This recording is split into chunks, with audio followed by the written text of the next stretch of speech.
So we're going to see how Washington pushed Shock so far. It's really going to be a matter of playing around Mag. It definitely felt like there was disconnect. Let's see where we go. Okay.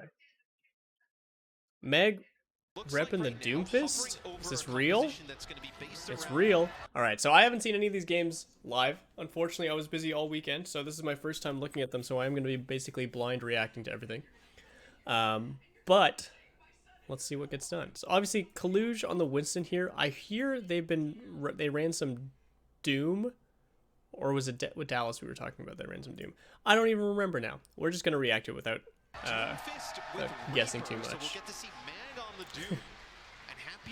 Alright, so we got Widow.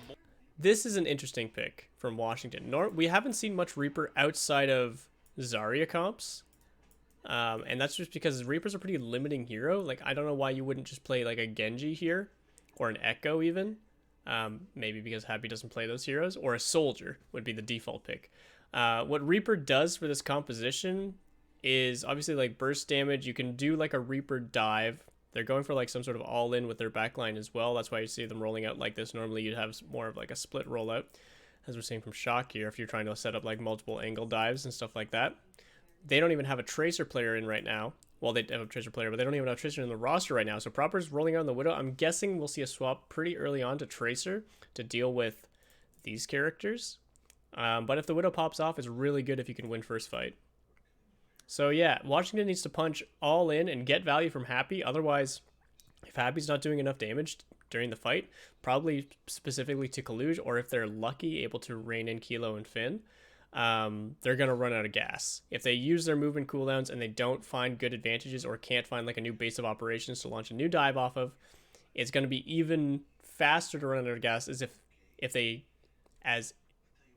they're going to run out of gas even faster than if they had a Zarya in the competition, which also runs out of gas pretty fast, as we saw from the fuel. So let's see what happens.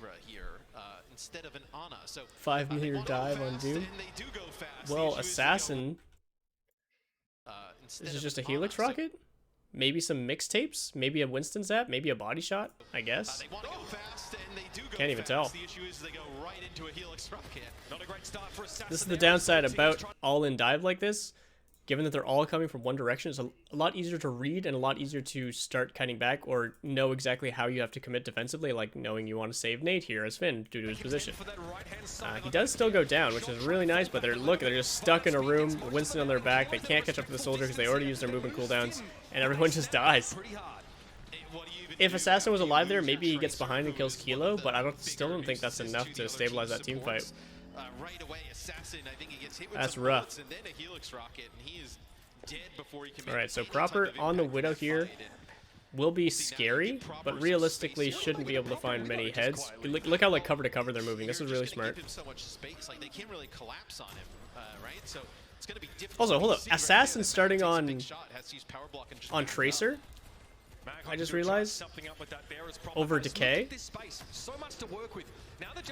Like they're going to be playing some Genji or Echo on other maps. And yeah, like again, like yes, you don't expose too much, but then when you do expose stuff, like look how threatening it can be. Like this anti-nade hits 2 high priority members, and they still don't have like a leverage over point, and they don't have like dive distance on anyone. Kilo's the closest, but realistically only Doom can really get him. Really good anti-nade, but they're not able to convert it into anything. Again, if they had like a Tracer here, Tracer might be able to convert something there with Coluge, but they just buy time with it. They build almost a primal. Meg is out now. Can he find anything? No. Finn gets traded out again. Finn going down first both these fights now. He's having to dig Proper out here. San Francisco already working with 3 and Coluge. And Proper goes down to the Reaper. Where was Proper? He was just on the ground here, because here's the Reaper, right? He must have just died here. Blown up here, but Happy finally gets to the soft underbelly of the Shock.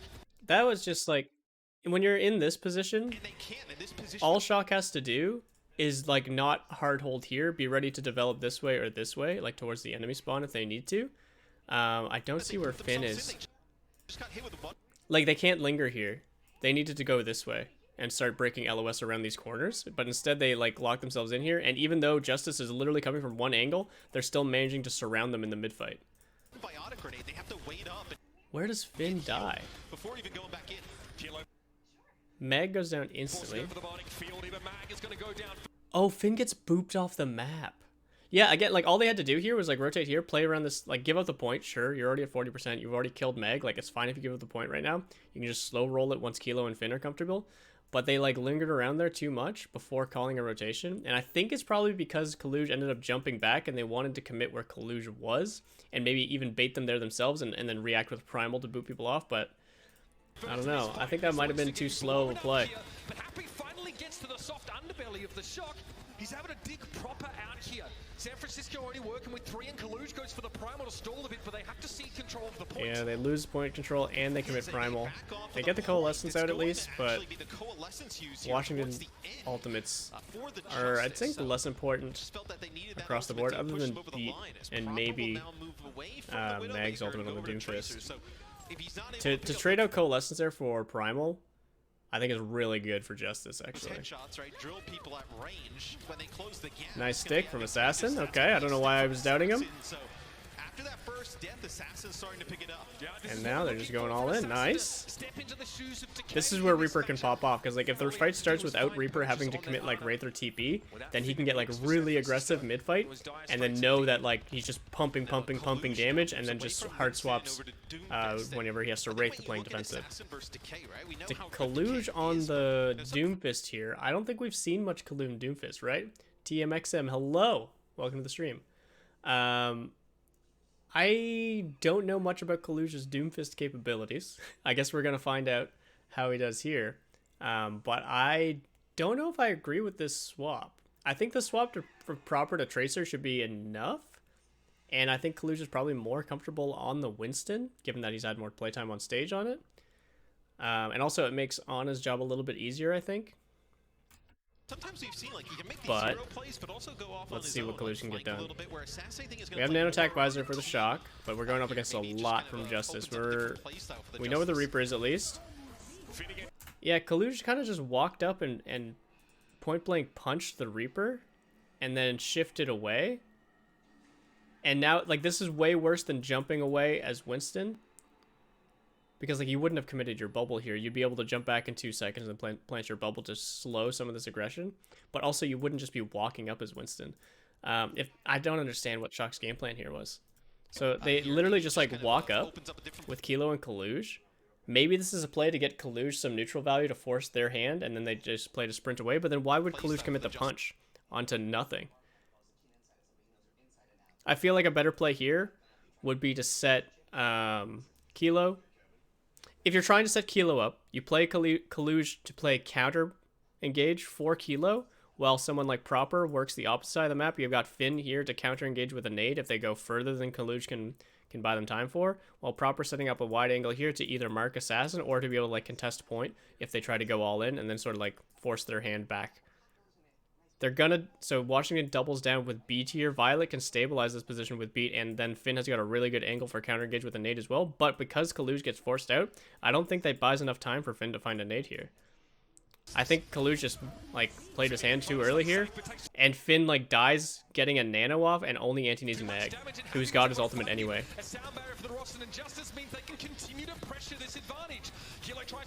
Yeah, that punch was just way too early. Kilo does kill Mag, but yeah. He's got to pull the trigger multiple times in quick succession, and it pays off. The Justice now sneak into the lead at 67-47. And Kilo's going to bring out, oh, it looked like he was going to bring out Ash for a second, as Ash we've seen played in the APAC. Kilo now on Reaper. They're just mirroring?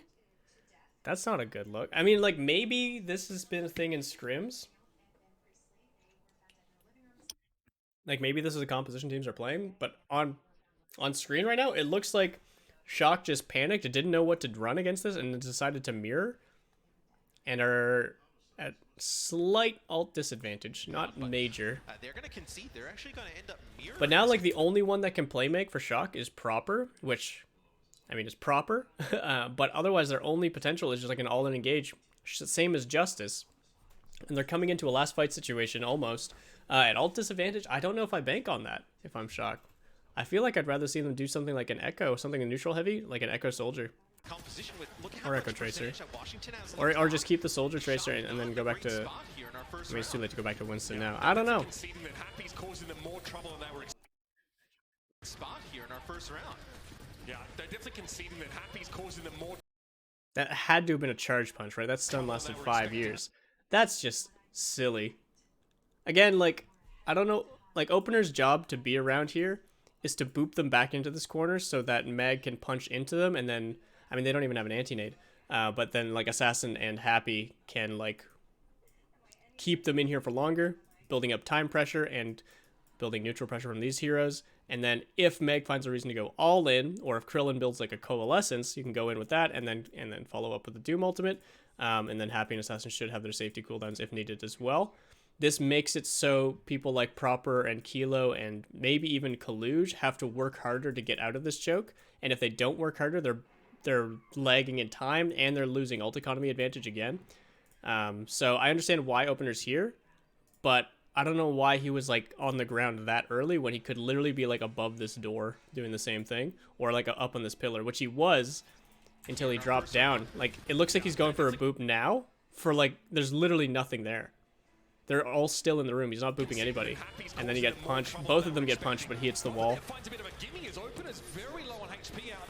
Unless they were calling like an all-in play right then, right there, which I don't think they needed to. But maybe. Meg ults as well. This is now looking really good for Shock. And Proper beats Assassin. Meg gets a punch in, but forced out immediately. Can't do anything alone. I don't know. I'm not a fan of either of these teams with Doomfist right now. But maybe the map is linear enough that you don't need to overthink it. It seems very forced. It seems like Winston Bubble would be doing a lot.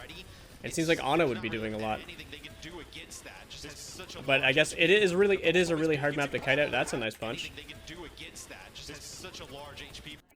So this is a shift slam from Coluge right now, and he's doing this aggressively because he knows he's got ultimate to keep himself alive. And then the punch here, I think, is actually going to interrupt Happy from being able to hit it. No, it just kills him. Never mind. I think Happy was planning on shifting there, but he expected the Coalescence to keep him up like maybe 1 or 2 shots longer so he could try and pressure Kilo to also force shift. But then obviously he gets punched to the moon, and that doesn't happen. And Proper's playing this really smart. He's not getting aggressive on the Tracer. He's just playing to control because he knows they've got advantage. Yeah, Proper's so good on Tracer. Like, he's not doing anything flashy, but just like the control there, rather than like trying to get aggressive or trying to even like full set pulse bomb play when he knows like he wants to play time. And now ult economy's favoring Shock as well. Actually, just barely favoring them. Happy building Death Blossom might actually be important. I see. You want to mess with this? I don't know why they wouldn't have, not Opener. I don't know why they wouldn't have like Violet looking to either boot people off this and then have Proper ready to follow from behind. Like, your goal during this phase, if you're Shock holding this space, isn't to like stop them from crossing this bridge or like, I mean, maybe he's going to go for a pulse. Maybe that's why he's lining up. But your goal here is to like make their approach as awkward as possible. And they literally go through like the choke point here past the Mega. It's hard to punish that one. They're going through a choke point here. They're going across a narrow bridge, which they can be booped off of. They're going to go through another choke point here if they continue forward. And we're only really set up to hit the tail end of all of that. It feels like a lot of missed opportunity in this first half of this rotation. Okay, yeah, they just engaged from the bridge. Yeah, full count. Proper. Like, granted, you're not going to look for a pulse on Opener or Krillin. Sure, you're looking for Mag, of course. But that was very forced. Again, like, Mag just committed his cooldowns aggressively and didn't find anything. That's already like a really good situation. You want him to then like use his next cooldown even more defensively, and then you would chase that down with the pulse bomb to get like maximum value. Maybe because it's 99, they're feeling a little bit pressured, wanting to start something really fast. That's why they're also calling for this Coalescence. I think the Coalescence, did they have it as they were rotating? Yeah, they did. I don't know why they're not. Again, like, Coalescence here, boop them off the high ground so that Meg can't engage the way he wants, hit Proper, hit from behind. Why aren't we playing more proactively here? Make it work without the Coalescence into 2 support ultimates. Man, I feel like they've dropped the spaghetti on this opportunity. Proper, okay, probing pulse bomb to say the least. Here's that coalescence Ah, from Finn, though. He's a so little that's concerned how about it Assassin's feels. proximity, Bees. but another The resub. wide, and Kilo is taken down. Salvo comes up now just in time for the Thank you for the Justice. resub. Welcome Shox back is to a the little bit Tika late. team. They're gonna make do without Kilo, without That was most of fun. their damage, and Happy's got a death to use. This is just a death match. Wide, What is and this, Kilo is goats? taken down. The sound barrier comes up now just in time. Beats traded both ways. Better beat for Shock, but Kilo still dies. For the Justice, the Shox is a little Which bit is, again, late. a They're big gonna part of make their do without damage. Kilo, Proper's most going of to do a lot of their damage, but, like, not having a Reaper in the mix, trying to get through Moira healing and defensive cooldowns. Meg going down is really good. Happy... Yeah, okay, Justice just win this now. Again, Shock played that so slow. They played really well around the defensive ultimates, but they didn't, like... They didn't pressure enough as Justice were approaching, and then they just got a free engage, and their engage wasn't even that good, but Meg just, like, jumped in and jumped out, and then Proper burned all of his blinks in a pulse bomb trying to punish it, instead of, like, you gotta, like, set some conditioning there as they're approaching. Like, you don't, there's no reason to just let them through all those choke points. Like, even if you go for, like, a hyper-aggressive pulse when all, no, sorry, not those guys. If you go for, like, a hyper-aggressive pulse when all 5 of them are rotating there, you would probably do things like force Wraith, force, what's the other Wraith called? Fade. Maybe force Recall if you're lucky. Maybe force, like, if you're extremely lucky, maybe you hit, like, Mag or Opener and then, like, something can follow up into a kill. But, like, even that, and then you follow that up with, like, a Coalescence play from Finn, and then you go all in with Coluge, like, they just weren't ready to go aggressive. They were just trying to go second way too hard when it didn't make sense to, because it was already on Justice to go first to touch the point, let alone actually engage the fight. So you want to, like, the tempo you want to take there is, like, any high Q viewers, there was, like, you want, like, negative tempo there. You want to go, like, before 0. So, like, you go 0, 1, 2, like, this is, like, the approach to the fight. This is, like, the first commitment of resources. This is the response to that first commitment of resources. So this is, like, when people are stancing up. So we're going to call 0, 1, 2. Let's see if this makes sense. We're going to call this So that's how it prep. feels. And I could make a badminton reference. And the gifted sub, welcome Token Mana to the Tika team. Thank you, bees. But yeah, so you got your prep phase, you got, like, initial CDs, and then you've got the response. If you're Shock holding the point there and it's like 99% and you're trying to make sure that you win this fight, why would you wait all the way for the response phase when you could literally take the fight for them before they can even prep and, like, guarantee that the initial CDs they use get less value because they're trying to use these CDs just to touch the point that's at 99%. But you're waiting for them to be allowed to touch the point, but also get a little bit aggressive, not very aggressive, but a little bit aggressive, and then trying to respond to that instead. That's incredibly slow. Staging engage mid-fight. So the way I'm looking at this is, like, it bounces back and forth.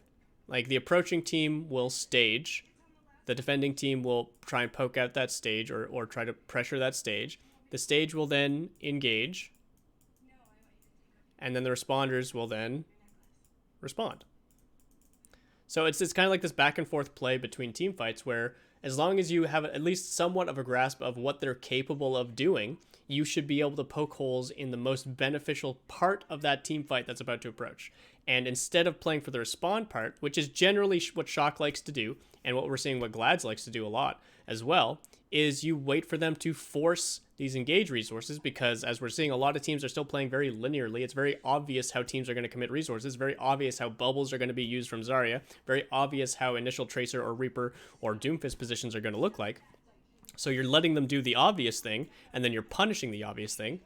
But because it was 99%, you already know that the engage is going to be forced, and so you can take the earlier step here and go, like, before the team fight even starts and get hyper aggressive, not like hyper aggressive to where, like, you're dying and trading out kills, but you get hyper aggressive so, like, you can commit ultimates like Pulse Bomb, like Coalescence, and guarantee that even if they don't find kill value, the amount that you're taking away from their engage means that we might not even make it to the respawn phase before we even win the fight. Because they, no matter what, Justice has to do this step. No matter what. Even if it's one person alive, they have to do this step because it's 99% of the point. They have to do something to start the fight, to create space, to touch the point, to guarantee that they don't lose the map. So, if you know that's true, take away the wind out of their sails, make that as hard as possible for them. Even if you're not prepped for the response phase, as long as you're not dead, you'll be in probably a better position, probably have more resources, and even if you've committed ultimates, probably be able to take an advantage in that fight. But anyway, Shox just looked really scared there. Looked way too strict on their idea to play second. I mean, good on Justice to not get baited with Mag going aggressive there and being able to equalize that fight, even through all those ultimates from Shock. And you could play more around those two players, play more of like a team-oriented game. I also think. All right, I like the proper echo here. The high ground nature of this map, like Echo Winston, like over this building, is incredibly potent. Soldier up here is going to be like here the entire game, as long as they can be, and just trying to poke out and be neutral pressure. Tracer can do so, like Tracer on this side can do ground-based warfare, obviously, and can catch people knocking off the high ground, or can chase deeper than Echo, or can contest point better than Echo. But for the actual high ground engages, Echo is going to do infinitely more, and for neutral pressure, Echo is going to do a ton more. It's one thing. It's like, one, it's easy for a Coluge to just like outmaneuver Assassin, but also like Assassin's never going to have like a kill threat outside of like Pulse Bomb on someone like Coluge, and because of the high ground nature, it's going to be also very hard to hit kill pressure over Kilo and Finn. So you're going to have to get map value from Assassin more than damage value, and you're going to have consistent pressure from Proper, so that he's able to be that neutral threat that Echo can be, but still have his cooldowns available for like key dive moments or counter dive moments. So let's take a look at both those players. Which building was Echo good around again? High ground buildings. I mean, Echo, like, you can sit up here on both sides. This is where we've seen a lot of Winston's play, but like Echo can also like fly around here and surf out both sides pretty easily. And then also like Echo can, if needed, like just play on the low ground and then fly up and hit these high grounds from unexpected angles that other characters can't do.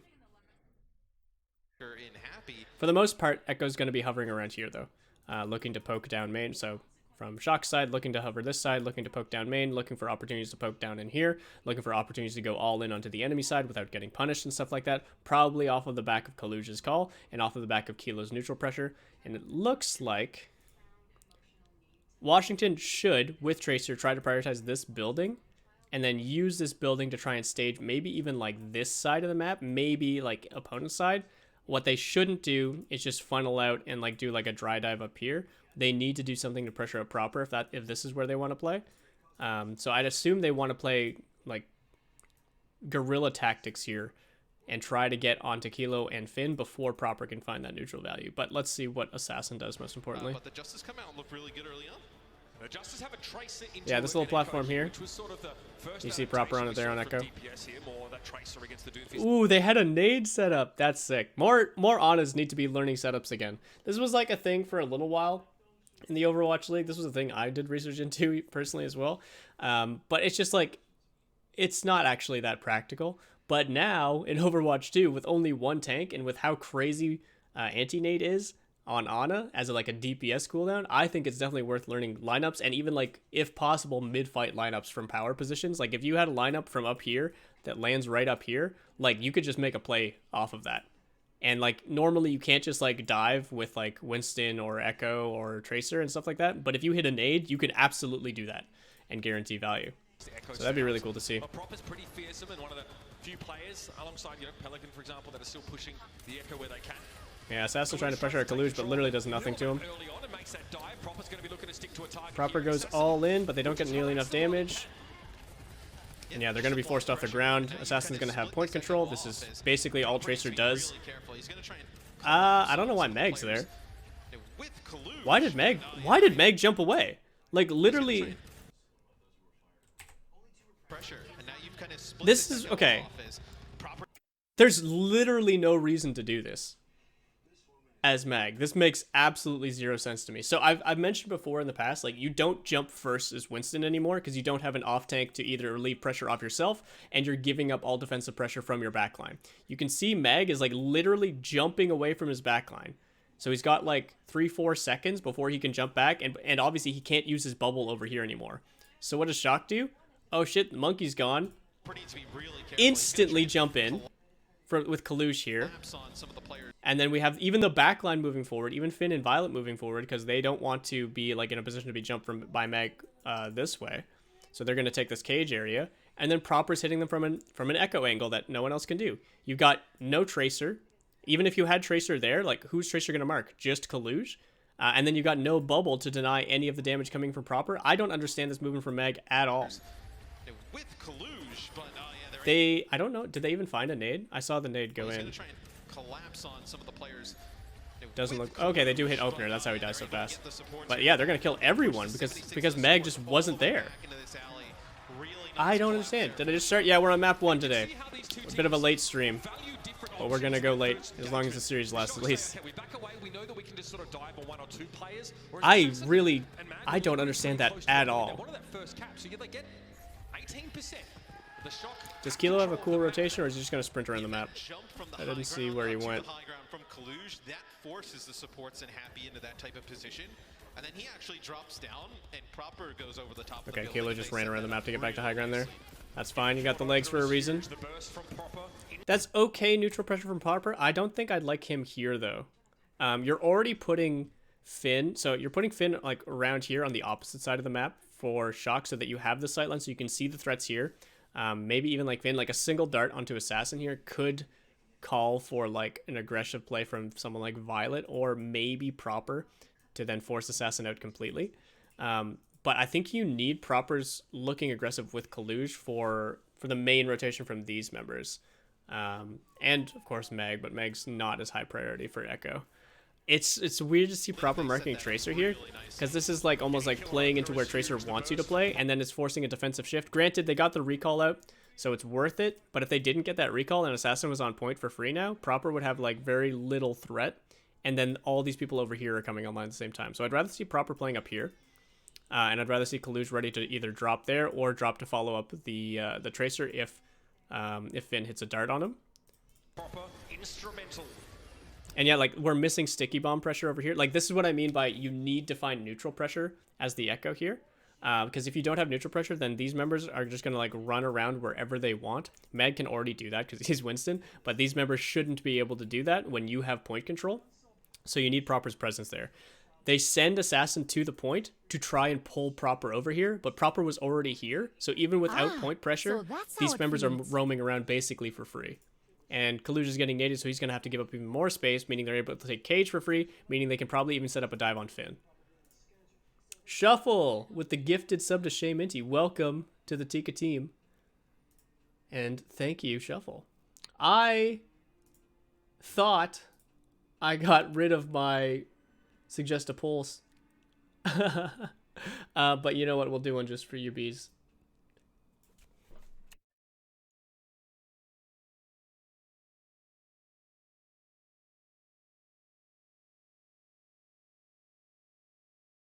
All right, there you go.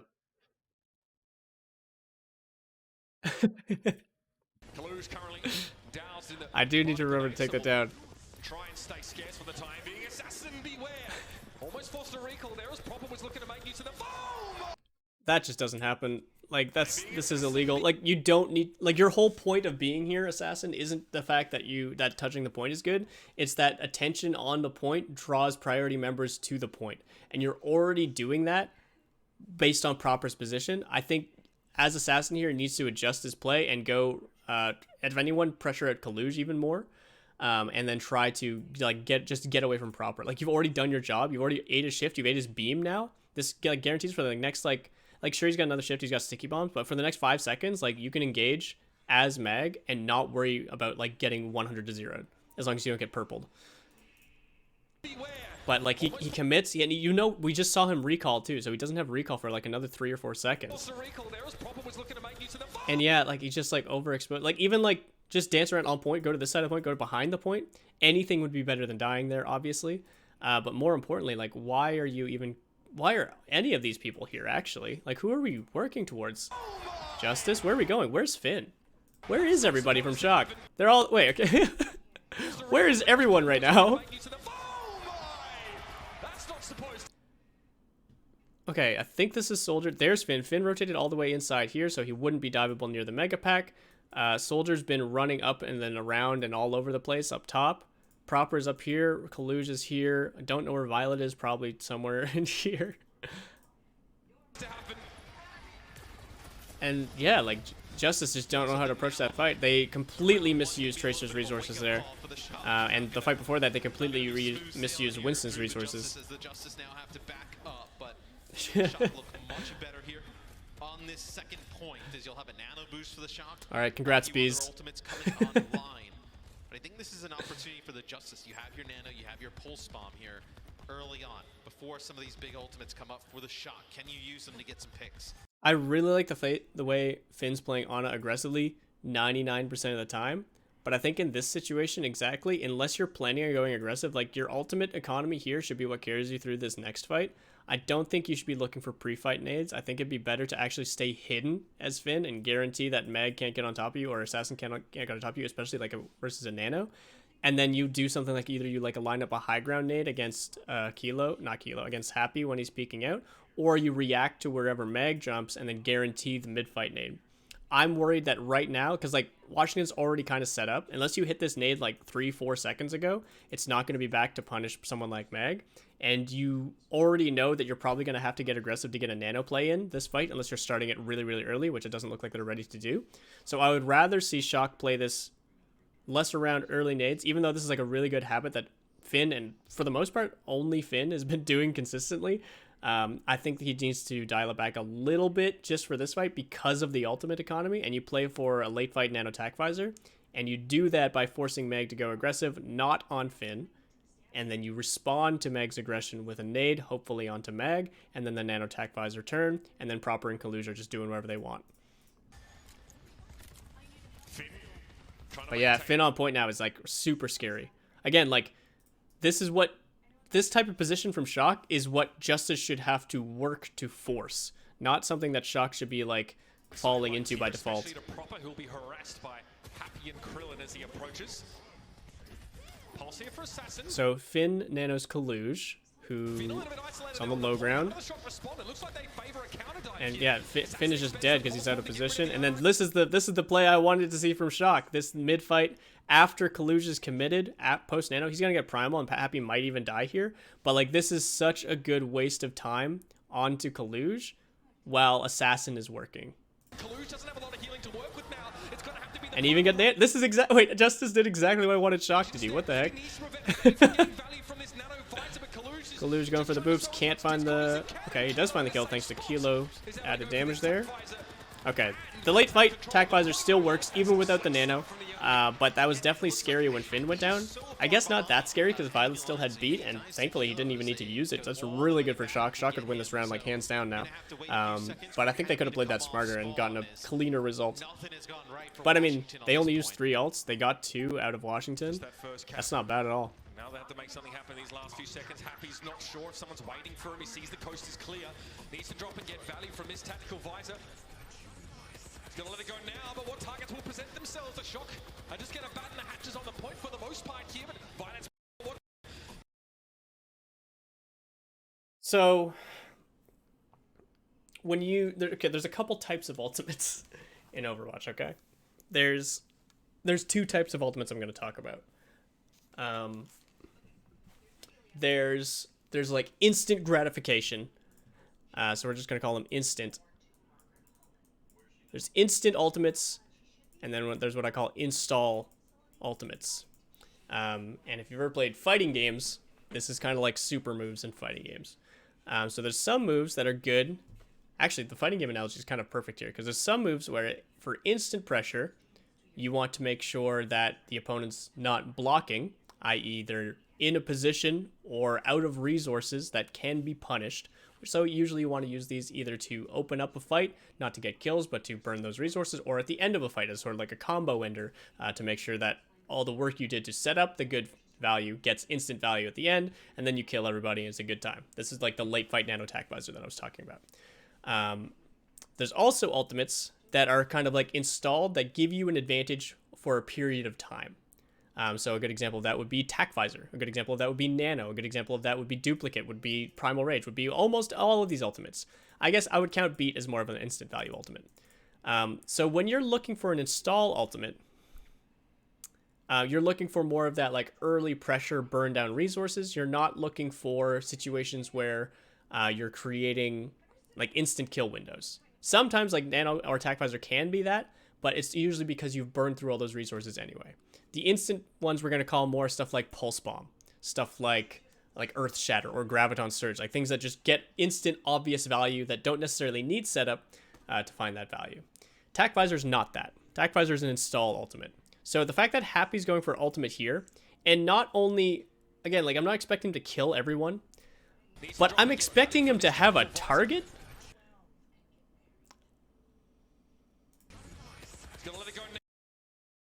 And like the problem with this is like he clearly doesn't have a goal in mind other than like trying to AoE taunt the enemy team and trying to bait their reaction into something. But a good, well-structured team will recognize that it's not the fact that they're ulting that's a threat. It's the potential damage that comes out of an install ultimate that becomes the threat.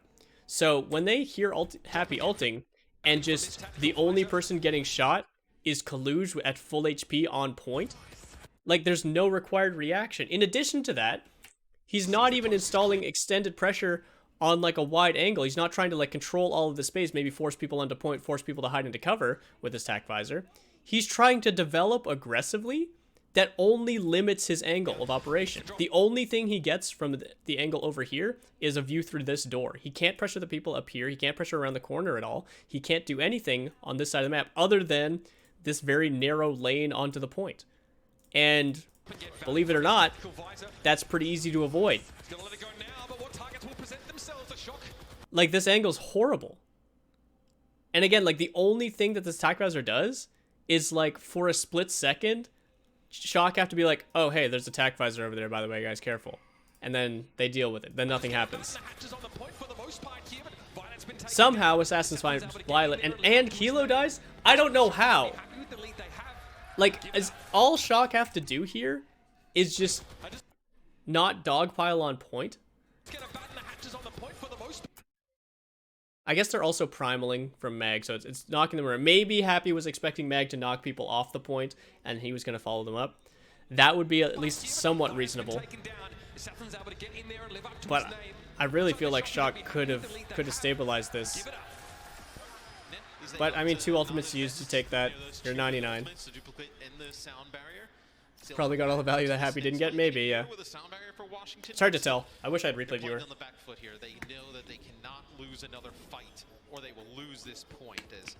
Beat from opener is going to be the fight decider here. Likely going to see proper dupe Mag and go double aggressive with Winston, or maybe like go do the Ana dupe we've been seeing. Yeah, they're doing the Ana dupe looking for the nade. Does hit opener with the bio. I don't know, what were you holding on bio? Like, you know Krillin is the target, right? Like, I get the idea of wanting to sleep, but like, throw the nade. And then Coluge's boop is actually what knocks him away. That's I'm tilted if I'm proper. That's so funny. But I mean, it did its job. Oh, these DPS players don't know how to use Ana nades. You don't just throw it at their head. What do you think, supports know how to aim? But yeah, ultimate economy 99%. Washington at like 20% after they flipped. The point play mixing the dart. The dart was kind of unlucky. I think he was trying to predict movement, and obviously doesn't play a ton of Ana, I'm sure, so maybe not 100% used to the projectile speed. But that nade was just, that's not how you use nade. So good round from Shock. Main thing, I was very confused with how they were committing Mag's Winston and Assassin's Tracer around that point. I didn't understand a lot of their decision making.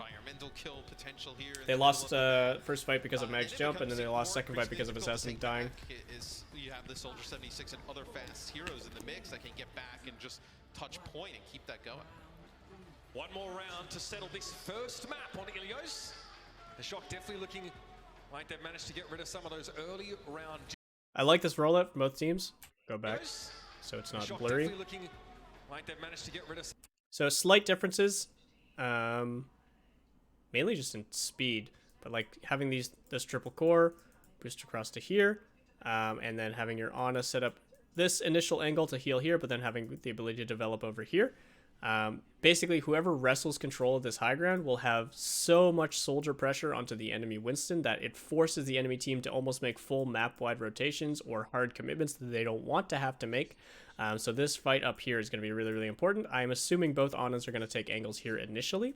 Maybe even look for nades. I'm not sure. Some of those early round jitters would be proper starting on the Yeah, you can see them. Echo a little too vulnerable to cross the expanse between either side of this map. Okay. So here, Echo a little too vulnerable to cross the Watch Assassin. Between either. I'm gonna chalk that one up to stage jitters. But triple blink off the map forcing a recall is not how you want to start this fight. Kilo is forced off. That's a good jump, but Mag falls super low. I think best thing for Shock would be to actually rotate over here and then hit them from behind.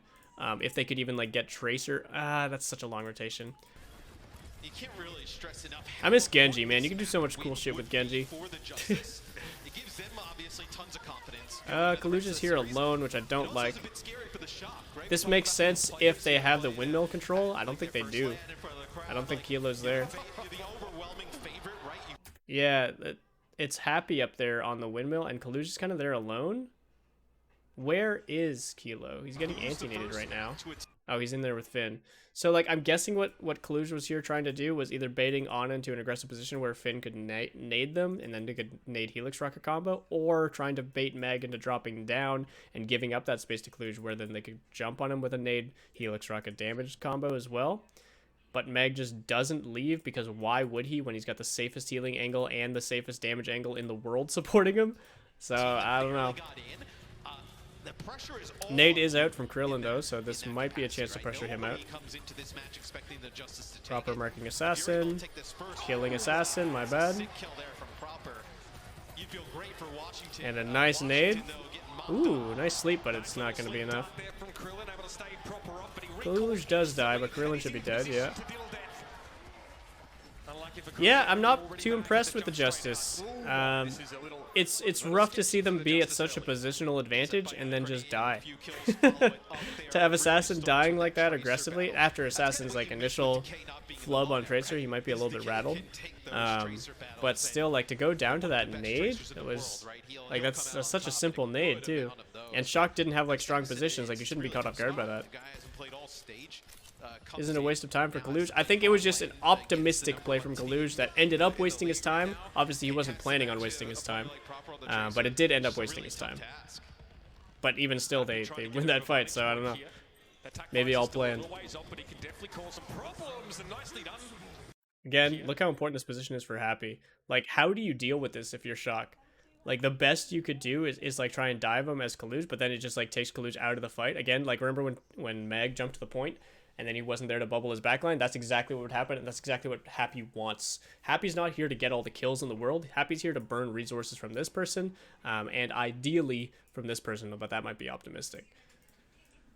So this kind of position here, all this is, look at this 3-man dive. This is like a Helix Rocket, a Nano Winston, and Assassin from the back. This is how you get positional pressure with Tracer.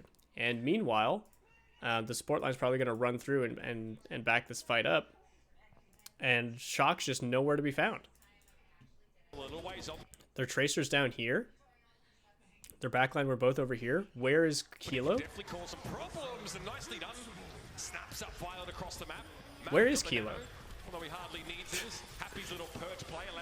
Proper still manages to Tracer diff Assassin during all of that somehow. Because he's just built a little different. But yeah, that was really well executed from Justice. But again, it's one of those situations where, like, why was Justice allowed to get that position? Why was Happy allowed to be up there when Shock have control of the point? Why was the 3-angle dive setup allowed to happen when Shock had control of the point? Like, where was the pressure leading up to that moment? Invested there, you're going to be able I wonder if OG or Funny Astro would have been able to deny the Nano Monkey. If you are the Justice, you know, you'll be able to invest that sound barrier. It was more than the Nano Monkey was the problem. Like, even if they do deny the Nano Monkey, like, Tracer's still there to catch. The Helix Rocket damage still comes through.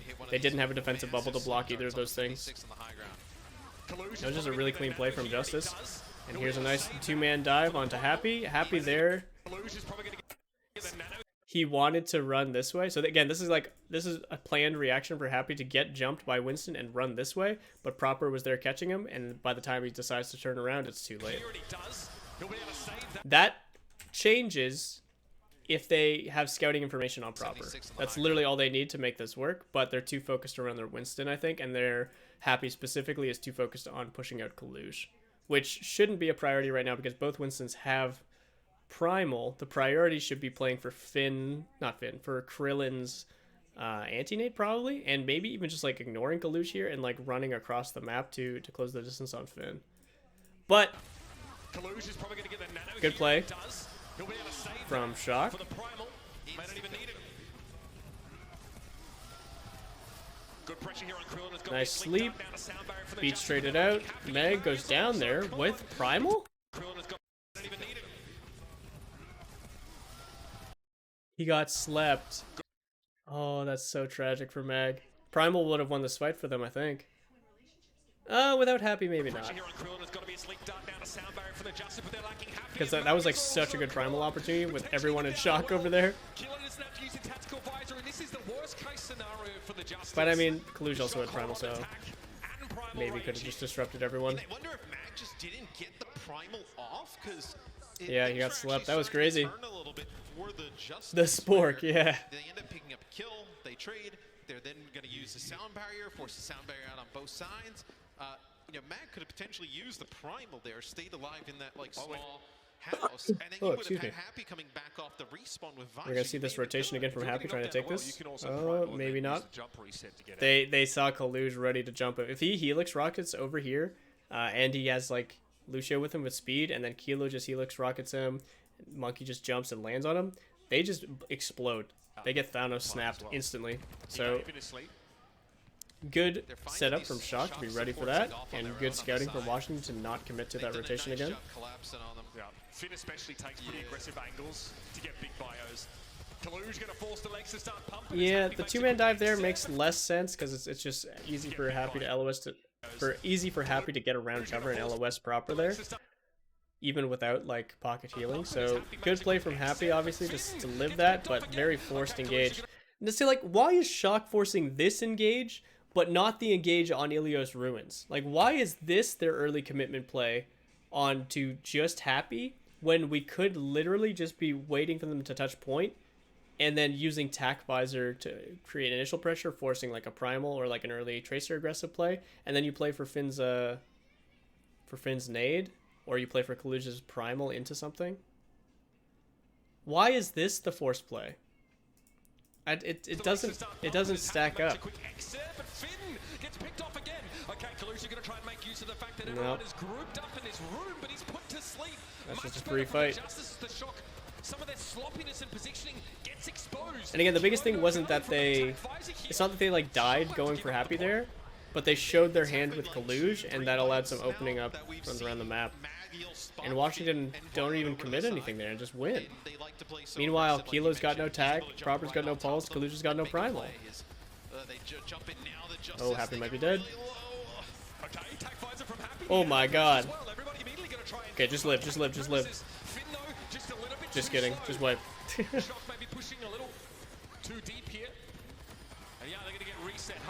Just get out. I'm surprised the Justice pushed in that deep. I mean, they are in a position here where, you know, you could have played. That was crazy. That confidence from Happy and Krillin to call for that play is crazy. He was like anti-nated at like 50 HP. With a biotic grenade from Finn, and it looks like they were going to be in some trouble. They had to end up using the Nano. Oh, this is a position. Assassin. Oh, not anymore. Not too sneaky. Okay. Lived after triple blink and recall. A little bit work apparently. So he's forced back, but he still has that pulse bomb to try and get in Finn's direction. Finn can deploy that nano boost though, ideally. Alright, Proper's in position. Pulse, it's a big one. Did it stick? No. Looks like Krillin's going to be able to dash away from it there. And Coluge gets that nano boost here. We're layering these one after the other instead of trying to stack around a dive. We do get the beat out from Opener and then a late beat from Violet. Oh, but Proper goes down. So like, This aggression is so good from Proper. Proper is a sheepdog right now, and they are doing everything they can to ignore him and continue their rotation. Like, where is the jump and Nano from Coluge now? I guess it's at 98%. But, like, why are we committing double blink pulse bomb when we could wait for this combo, jump them here, even if we end up stacking together and pushing all of them in here because they get past the Winston? How much easier is it to land a pulse bomb there, or even get, like, just base damage without pulse bomb? And look how late the jump from Coluge looks now. And he doesn't even hit anyone because they've already completed their rotation over here. It's again just Happy. And this time there's no Proper. Like, even without this beat, I think Happy's fine. And Coluge gets that nano boost here, takes control of the side room. Sound barrier now going to be deployed. He's trying to get in deep, but it's going to be boot. They just run away. They use the run move, and then Proper goes down because he's already committed recall that early. Helix rocket across the map. Happy getting pressured a little bit, but that was a little bit of impatience, I think, from Proper more than anything, but maybe also just like a lack of communication around the plan. Hard to say. Nice kill from Violet, but I don't think it's going to be enough, especially with the Coluge getting slept. No ults left on the table for anybody. Proper is back, but Krillin and Opener can survive him. He's running out of options. He's running out of options. Oh, Proper showing a little bit of his rookie blood. Getting over aggressive with these blinks in his position, trying to make something happen. Yeah, and Happy cleans up with the Nano. Nice.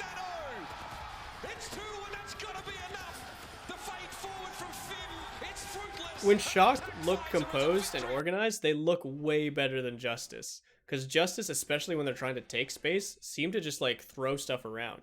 But then the other half of the time, Shock get like way ahead of themselves, and individuals are committing at the wrong time, and they're just like making really overly optimistic plays that don't always make sense. And Justice don't even need to work super hard. They just need to like live the overly obvious or poorly executed engage and then win by default as the fight develops. Good, I will say, from Justice especially, really good ult economy usage. Their ults always looked really under control, and oddly the opposite from Shock, like when they committed those 3 ultimates for just Primal or something. Anyway, next map. Shock are picking Eichenwald here, and I don't know why Eichenwald. And Sam is in now, and Decay is in for the Tracers. This is a Tracer map. Happy Decay in, Sam Proper in. Sam can play the Genji here probably on second point, I suppose, or a Pharah. Krillin again going for his sniper cosplay. Krillin lining up the nade. Guns poking out of the bush. Yeah, just a little bit. This is cute. So you'll have Decay on Tracer. So interesting that you bring Assassin from map number 1. Where's that take nade? And then put Decay back in. This does give you a better type of like head-to-head Tracer matchup, right? With Decay going up against Proper. It'll be interesting how they. Okay, Proper on Genji, Sam on Reaper. Interesting. So Sam will play the Reaper, and it'll be Proper on the. I thought they were gonna do Genji Tracer. And again, they're going for this all-in dive.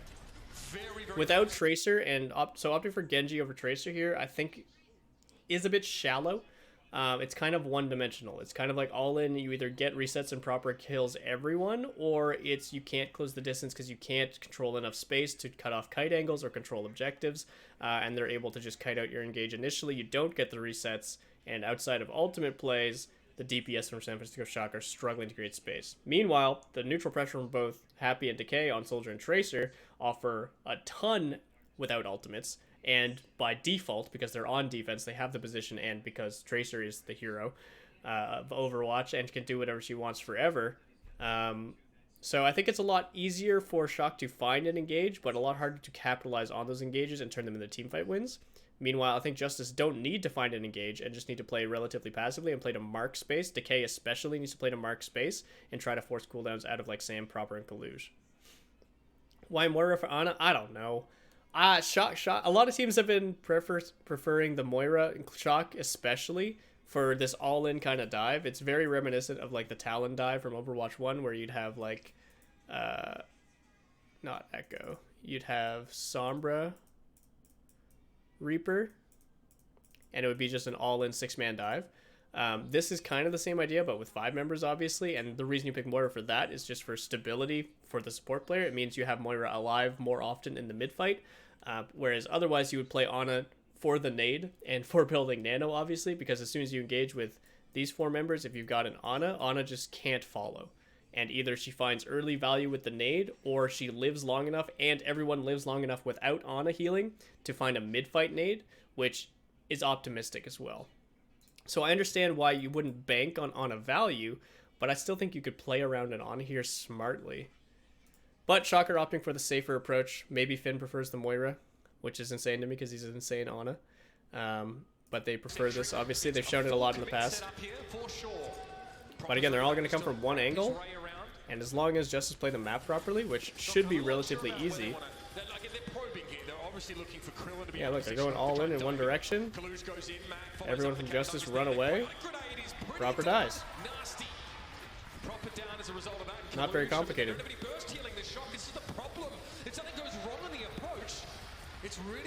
But again, like Ana, what you could do with Ana, let me see if they show like a top down again.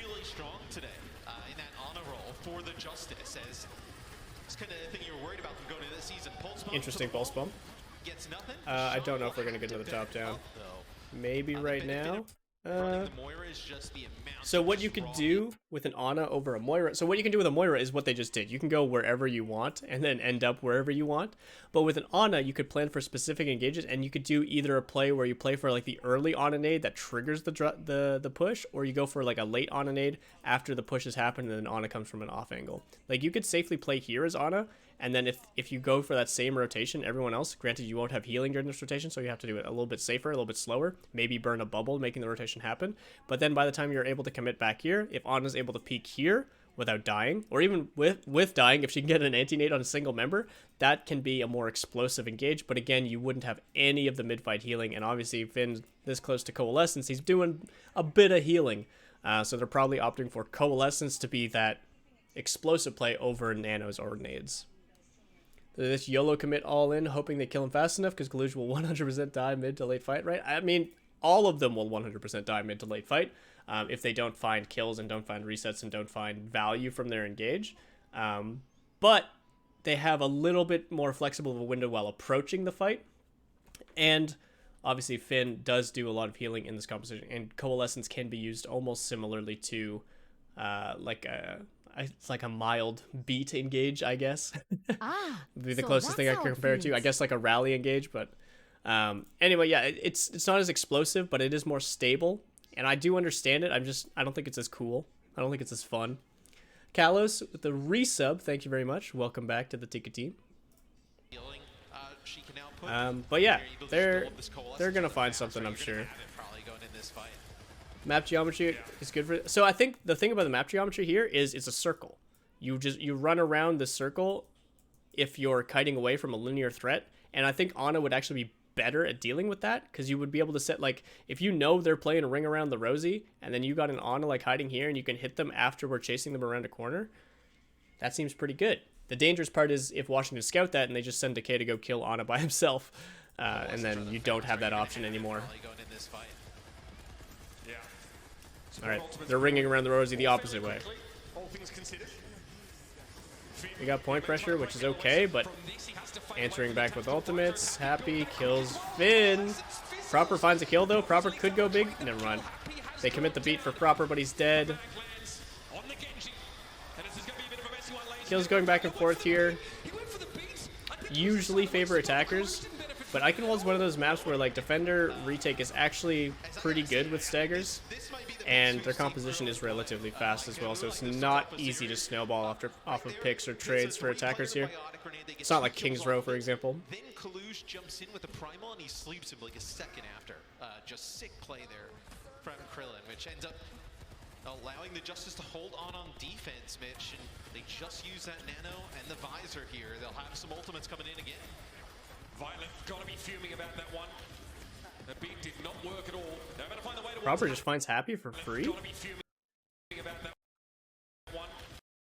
Happy is where? I'm in the grave, I guess. Violent gotta be fuming about that one. He's just taking a bunch of damage. Is that just poke damage? Wait, why is what? I just realized this is Happy. I thought this would be Shock's member, but he's the only soldier in the game. What is the purpose? We just talked about the ring around the rosy, right? Like, and you know they're coming this way. They all come from the same direction. Why would you? Why? How? I don't understand. The beat did not work at all. They're going to find the way towards Happy, though. Proper doesn't. That's just a free kill. Oh no, he woke him up. But he has at least a primal rage to keep him going a little bit longer. Coluge pops primal. And yeah, Proper's popping off now. Second in the fight. This time it's Krillin. That's a big one. Back to the point. He goes to force Decay out of position, and the shot can move it. Yeah, and then the mid-fight Reaper is also really... Because, like, you can't ignore Proper, you can't ignore Sam on Reaper. It's, like, super scary mid-fight if they get the early advantage and you run out of defensive resources or space to run to. But, like, yeah, why was he there? You had more than enough kiting space around the point. He was literally, like, right here. And they just, like, ran into him and hit him with a truck. The swap onto Echo, I like. I think Soldier's fine. But I think Echo's more explosive and has, again, like, more capability of forcing defensive cooldowns pre-fight. But, again, do you have the same neutral pressure as Soldier as the fight develops? If Happy wastes too many cooldowns, you won't have that same pressure. To harass Happy with here. So a lot of freedom for the Echo, for the Justice, will allow Happy to maneuver into positions to secure those insta-kills. This is a really bad look for Shock. They don't want to be stuck here. So they force the TP. Good defensive pressure from the supports to survive that. Just like I said, like it's obvious when Shock are kind of like pushing in one direction as 5 people, but it's also like really easy to punish them if they split like this, because every single one of these members, I guess not every single one, but these 3 members compared to these 3 members, other than, I guess not Violet Finn, other than Proper's Genji potential as like a solo threat, like it's very easy for Justice to turn 1v1s in their favor or to turn 1v1s into 2v1s because they've got defensive pressure and because they've got a Tracer. So like this example right here, you see Happy going aggressive, I think, onto Sam's Reaper, and there's literally nothing that the rest of Shock can do without opening up like more threats. Like if they all collapse over here, boom, boom, boom, and all these bad things happen. If they don't commit anywhere, what Sam needs to do is get back here, and they need to like stabilize around here so they can kite back, or they can like rotate into like an offensive position. Like maybe they can get down here if they don't get anti-naded by Krillin. But this seems like a really rough position. Okay, there's the anti-nade and the beam from Happy. So Proper was down there too. Both DPS were down there.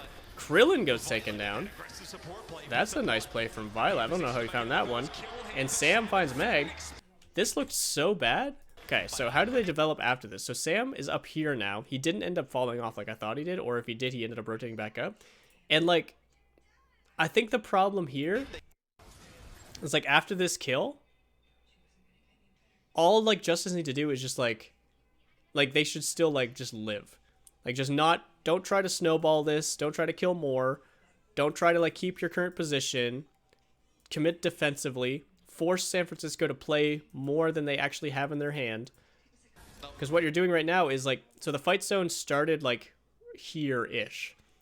And while Happy does kill Proper, starting the engage in their favor, this is still a fight zone where Finn and Violet and Coluge are relatively relevant. And it's still a fight zone where Sam can come back into the fight. I'm guessing he's coming up these stairs right now because I don't see him. Yeah, where? Oh no, Sam went in here. He must have TP'd. He TP'd up here, right? I'm not crazy. And then he fell down here, TP'd over here. Is now coming up the stairs.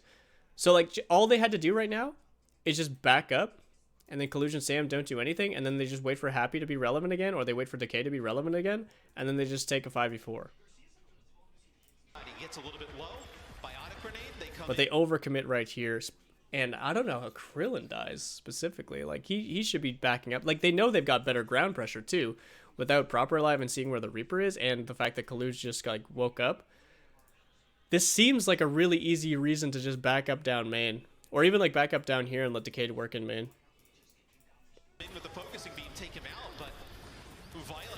Coluge doing a good job surviving all that exchange. And then, yeah, the turn from Finn and Sam was, like, really clean, actually. Coalescence and Death Blossom get used here, and there's a feeling maybe that San Francisco, while they don't On exactly A have as a Justice, counter you to try them, your it best to does mitigate strike damage and for play split, then Happy counter dive. Yeah, you end play doesn't second know almost what every time. Nano does. You either force something early with only Decay's Tracer, which might be too much to ask against 5 people, or you wait for them to commit either on the point where they're overexposed and you can surround them, or exposed like trying to cover too much distance. And now Sound Barrier, Blade, Nano into Mag is not going to be enough. Generating a lot of threat, to be sure. Sam was the one that was able to follow up and Ooh, almost getting that kill too, proper. Shock made use of that. Good snowball from Shock. Proper going in. Lots of ults committed though.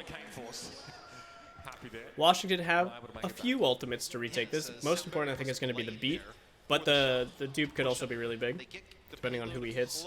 I'm guessing you want to hit Genji? Decay's looking for that back line there. Happy. Genji's hard. Proper slept. Happy dies without committing dupe. Happy. Not worried. Okay, I've been super critical of Coluge's Winston play, like this entire season so far, because there's so many situations where he fails to bubble dance appropriately and either gets slept or anti-nated and killed by Anas. He's literally bubble dancing a lock-on ability so that Happy can't duplicate. This is insane from Coluge. This was sick. I've been super critical of him in the past, and the fact that he got this kill, in addition to just avoiding being duped in the first place, is absolutely bonkers. Well played. Where he wants to be right now. He can't get through the door. Body blocked by Coluge. Injury out to insult as he's eliminated by the Winston. Beautiful stick there, Sam. Looks like he never raised towards but the it don't goal. matter. Starts to turn up the heat, and Mag is there with the primal rage. Great time for the Justice to strike again. Coluge is headed Damn. for the kills. Nano and Primal and Pulse used, and there was an early sleep onto Proper's Genji, which helped as well. Magno on the Doomfist. Knowing that they don't need to contest top castle anymore because of where the payload is, probably opting for the Doomfist for more brawling inside castle. But maybe not this deep, Meg. Hello? Look where Happy is. Look where Decay is. And Meg goes in off that. You don't want to like wrap all the way to the bridge. I don't know. Where he wants to be, can't charge up a power block. Can't charge up a full rocket. Tanks really seem to like Doomfist against Reapers. I mean, I'd like Doomfist over Winston against Reaper. But I think Winston's still really good for his bubble more than anything. But I just don't understand that commitment. And then they're just going to boop him off and cap the point. Okay, no, they touch. Happy found Finn too. That's really bad for Shock. Okay, Happy's killing everyone. Also, Doomfist can one-shot Reapers if they have a charge punch before they can Wraith, which is pretty cool. So Doomfist is really consistent at forcing Reaper's Wraith. I don't think he wins the head-to-head if it's like a pure 1v1, but in this chaotic team fight when Reaper wants to be doing more than just avoiding a Doomfist, sometimes you can find that damage. This is definitely looking like one that the Shock could get this objective and push it forward. Proper chasing Decay. Decay wants to force him back. Pulse bomb ready to Coming in pour main into no now. effect here. Here it is. Coalescence going to be used. Proper's already set up on the card, but the death blast Ooh, missile Decay finds one. Okay, they find Happy. Okay, Shock should have this. Happy at long range, but the death blast Nano into Happy at this time? proper hunts. Like, again, like, Wants to force it. what is it with these teams and, like, hating the ability to play the map? Like, this was really good of Proper to find this angle, but, like, he's already out of blinks. And, like, obviously, he can't approach this alone. Like, literally just Opener could probably deny that, but you've also got Decay, like, over here that could just turn to mark this again. Neither Tracer used Recall, so Decay should be happy doing that and trading Recalls if needed. But, like, they're still playing, like, such a one-dimensional composition. You know where they're going. You know the time on the clock. Just wait on your Nano. And there's something to be said about, like, deception and catching them off guard and knowing that you're at ult disadvantage here. But I think because you're at ult disadvantage here for Justice, you need to play the map even harder. Like, you need this Nano to find value, so you need to play into its advantage state even harder than normal. Even if you're not expecting to find kills with it, even if you're just trading it, like, for Coalescence for beat, that's your first step at evening the playing field. But I think what Washington is trying to do is trying to go all in with Happy immediately and try and like kill someone before Shock can even set up, which again is what I wanted Shock to do when they had equal ult advantage on Ilios. But they're doing it in such an awkward way. And if you're engaging inside here, why wouldn't you nano the Doomfist instead? He's that much closer to ultimate, and Happy can find a lot of damage on his own from a safer angle or from an interesting angle without needing to be the one drawing the most attention thanks to the nano. I think a nano on Doomfist here, right now, would actually be pretty good. And it would guarantee that Mag builds his ultimate, and then Happy wouldn't need to force this hyper-aggressive movement. He could instead go up here and look to complement this angle, or even down here and look to complement this angle, while Opener Krillin stay on this safe angle, or while Decay marks the point against Proper, whatever they want to do. Maybe they can even go in here following the Doomfist, depending. But, like, Echo goes in and, like, does no damage. Decay is the one that kills Violet here, so Decay was the one wrapping around this angle, I'm guessing. And then, yeah, like, Happy's at 50% during his nano and builds 7% before dying. He just didn't do any damage. And Mag dies before his ultimate. Not that it matters at that point, but... that was mismanaged, I think, from Justice, and like a misread on when they needed to fight. Swap to the Doom seems awful. I really think a few of the takes so far can play him with the... Yeah, I definitely agree. I would argue almost every hero being played right now is not playing at the top percentile, even though we are in the Overwatch League. I think Doomfist is one of the more obvious ones. But I would say the same is true of a lot of Ana players, a lot of Lucio players. I think that's true of a lot of Winston players. I think it's true of... I mean, Tracer's kind of like the exception because people have been playing Tracer since day one. Soldier's fairly simple. Genji has his niche, but not everyone's playing Genji anymore. I mean, Reaper's just not a high percentile hero in my opinion. And Zarya players as well, I think it's true. So, like... There's definitely a lot to learn about macro and to make the most out of these characters that we're just not seeing across the board. I don't think it's just the fact that Meg swapped to Doomfist here.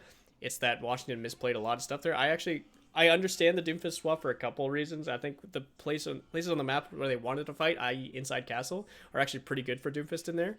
But they didn't play for Doomfist is the problem. And now inside on third point, Doomfist is also really good here, obviously. And really good at, again, forcing Reaper's cooldowns. Or punishing Reaper's lack of cooldowns. Oh, Decay's in early. Oh, but Magpie's proper. Okay. Doomfist is probably, like, the best anti-personnel tank. Like, he's great at not only denying space to you, but also killing DPS, just like that. So... That's why you see Doomfist a lot in current meta against hyper-aggressive DPS like Reaper, someone mentioned in chat. Like, seeing Doomfist as a counterpick to Reaper, it's not just that Reaper has a harder time killing compared to Winston, you can easily force a Winston out as Reaper, but Doomfist can actually threaten the Reaper and can almost guarantee a forced raid. But you need to play it smartly. Oh my god, Proper's crazy. And he finally finds a kill, but it's too late. Yeah, trading backlines on attack here is never going to work, unfortunately, for Shock. Mobe, thank you for the follow. Welcome to the stream.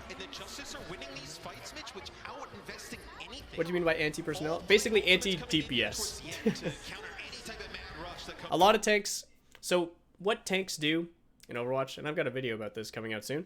There's a couple things that tanks do. Tank, aka absorb damage. Tanks initiate, aka like engage, gap close, whatever you want to call it, heavily tied to mobility. Tanks offer utility, which will be like absorb damage not just for themselves. So like they help people. And this can be defensively or aggressively. And they do damage, in which they kill people. So a tank like Doomfist, great initiator, great DPS hero. This makes him what I would call great anti-personnel. And when I say initiate, I don't necessarily mean just like diving into the enemy team 5 people, but like at the start of the fight, if he finds value from his cooldowns, that's typically a good fight for the Doomfist team. And if he lands good damage, that's probably a good fight for the Doomfist team.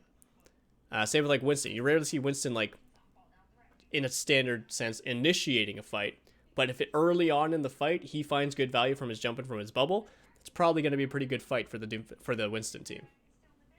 Are you still accepting questions for that video? For future videos, absolutely. We just drop them in my Discord. So the biggest thing about Doomfist is like he can't tank a lot of damage. He doesn't really do anything for his team other than disrupt the enemy team, which compared to someone like D.Va, which would be the utility queen, does basically nothing. So when you combine strong initiation potential and you combine that with high DPS potential, you have a very strong duelist and you've got a very strong counter engager. So anyone that either strays too far from the pack or uses cooldowns too aggressively or gets aggressive positionally too early, Doomfist takes out of the fight almost immediately. That's what Doomfist does in a tanking role as opposed to a DPS role. So all utility Doom has is the slows. Yeah, exactly. He still has it as an ultimate. I mean, technically you could say he could like body block damage for other people, but I'm not counting that. And yeah, round over. Not a bad attack considering how second point was chalking up to be. It almost looked like Justice were going to hold there. So good on them for getting the third point, but Justice should have held out first a lot longer, I think. And Justice kind of dropped the bag on that last fight on third, or on second. Yeah, for good reason. Interesting, they really played this Lucio Moro composition pretty hard. They really wanted to force this. Even when they were, dealing with an Echo, for example, it seemed like there was never an inclination to go back, bring a soldier into their composition. What am I doing? I can skip ahead. We're not watching this live. Octopus. That's a unique Twitch name. Thank you for the follow. Welcome to the stream. Putting up a similar performance to that map number 1. 10 kills per 10 minutes, 10 deaths per 10.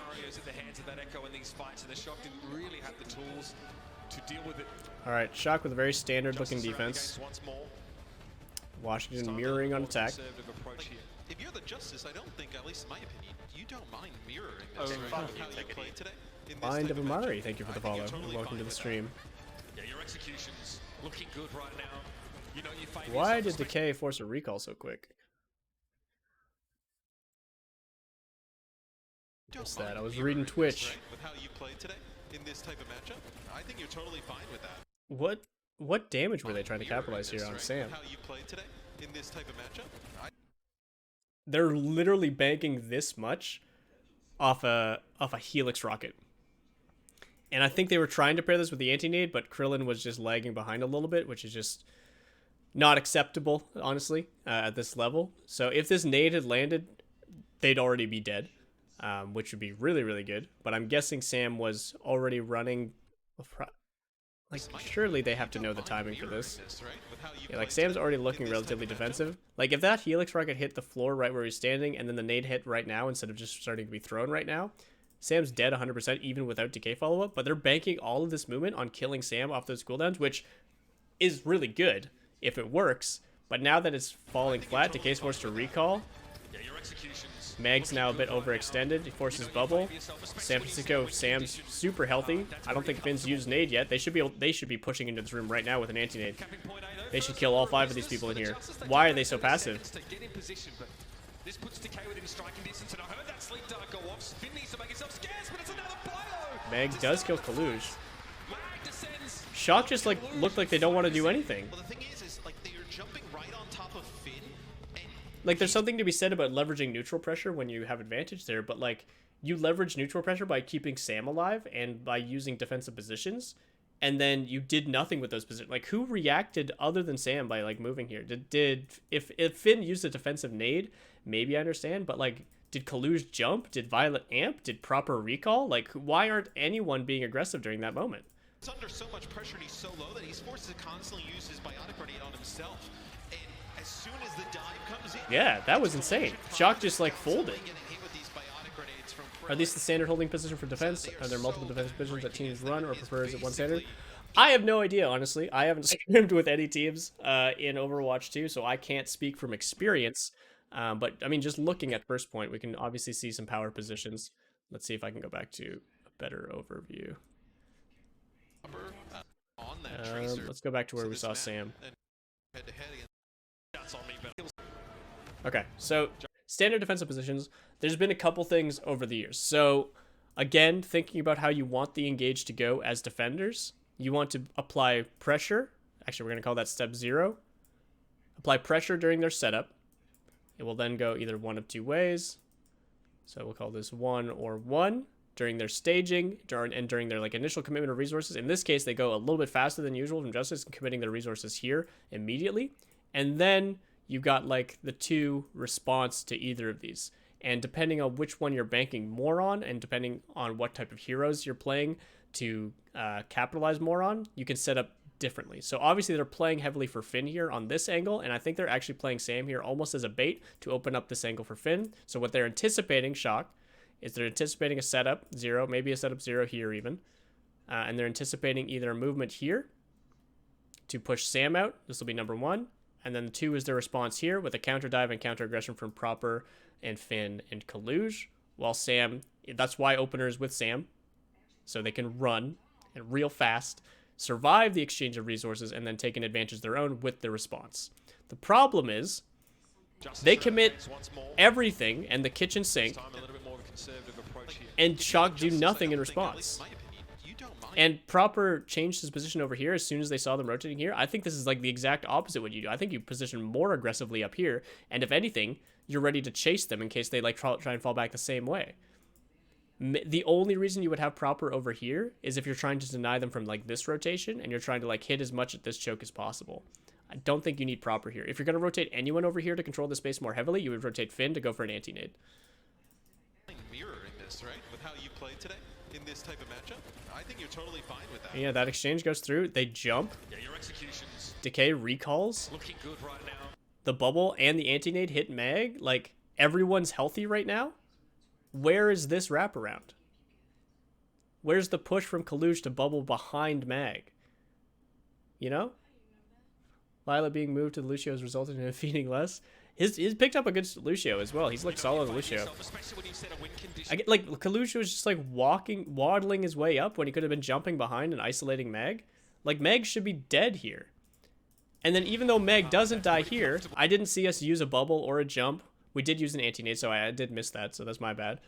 We have Helix Rocket, we have Proper's Recall, we have Violet's Amp, probably. And then they put themselves in one room, and we could have Proper tickling them from behind. We could have Sam shooting a Helix Rocket. We have Coluge body blocking, zapping with a bubble, and looking to leverage as much pressure from the situation as possible. Even if we don't get kills here, get some ult charge, get the potential, force some defensive cooldowns. But we just do nothing instead. Like, look how far back we are. But anyway. Second point time. Oh, went too far. Where were we? Alright, somewhere around here. What the Justice are pulling off here. Get close enough that one dive takes you, into the face of your target. Find Finn, pressure him down, and Krillin just hits every body grenade. This angle, by the way, is not easy to hit them from, and yet he's opening up these huge opportunities.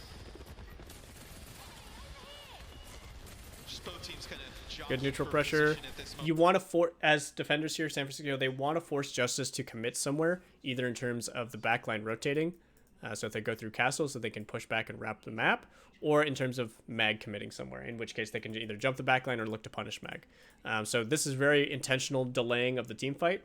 I think because they've got Nano, they could force the issue here, but they would need to do it before, or they'd have to do it in a situation where Happy isn't ready to run away, or where Krillin's overexposed, which is not going to happen from his current position. I think the Justice is probably just trying to game plan on where they're going to attack. You have Coluge up on the high ground, lots of players to your side, but they're making. Fortunately, Proper can't get healed from his current position. Where is Finn? So Nano comes through for Coluge. Oh, Proper can't find the kill.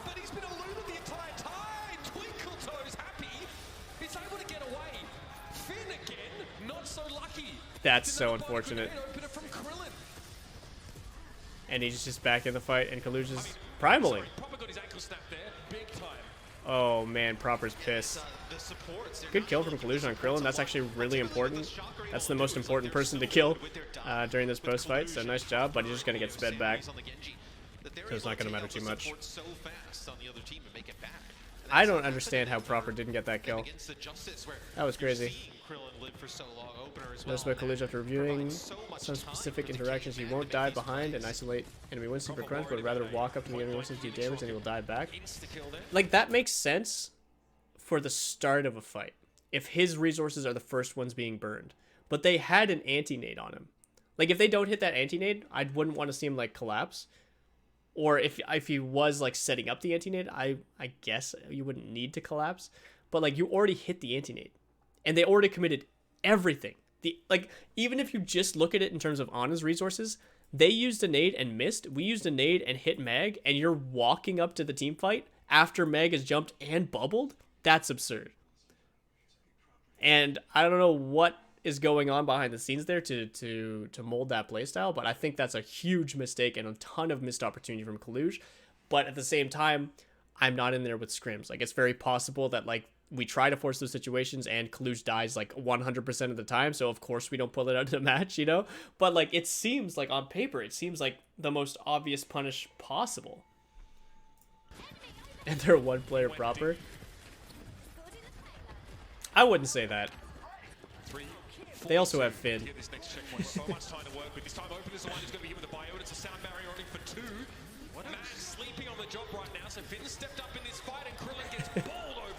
Oh my, yeah, okay. This is really good aggression too from Violet. I think that's worth mentioning. I was talking about this in the Fuel Gladiators game where I didn't see Chio getting aggressive enough during their dive opportunities. Granted, they're playing a completely different comp with the Zarya Reaper, but seeing Violet like relevant and dancing and disrupting and doing damage during those engages from Proper and Coluge is really, really strong Lucio play. It's hard to dance that line between getting aggressive with the team and being over aggressive as the support, and not being there to either support your Ana or getting over aggressive yourself and getting punished. Okay, once again, Decay trying to draw someone back to the card. Has to be a very quick recall there for Proper. Decay might have to reciprocate in a moment and take a health back instead. Good stall from Proper, but I don't think. Where did Decay go? Trace is confusing. Oh my god, no! He lives? Hold on. Okay. Why is Ana holding, why is Finn holding hands with Happy right now? And then Coluge is here. Okay, Proper and Decay are playing Tekken 7 right now. They're in their own world. They're in their own universe. So we don't need to worry about their positions. They're both doing what their jobs are. And that's wasting each other's time. But, like, what is this engage?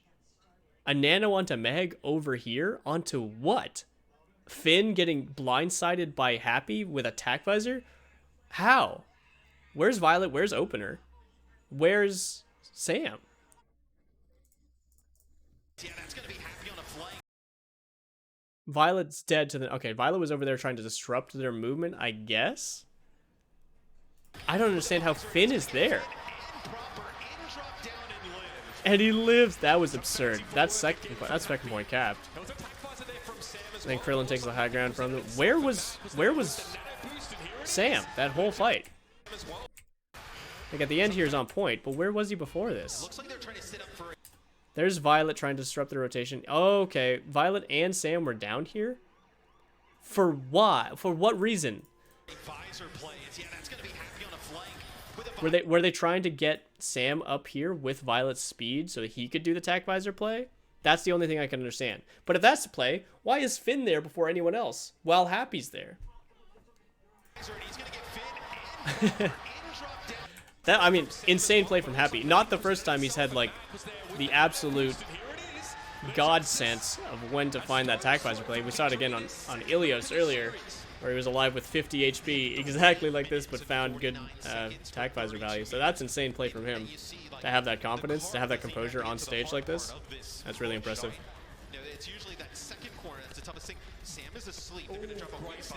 Sleep Tart nade traded for Bubble is pretty good, especially considering the points about to cap. Okay, never mind, fight's over. Robert decided he wants to win. Robert's like, okay, I missed my one clip on a soldier last time. I'm just gonna fucking throw the pulse bomb.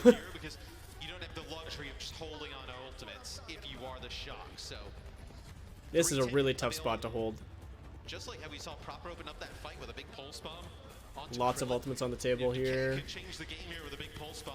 Violet needs his beat. One of the supports could be a game changer.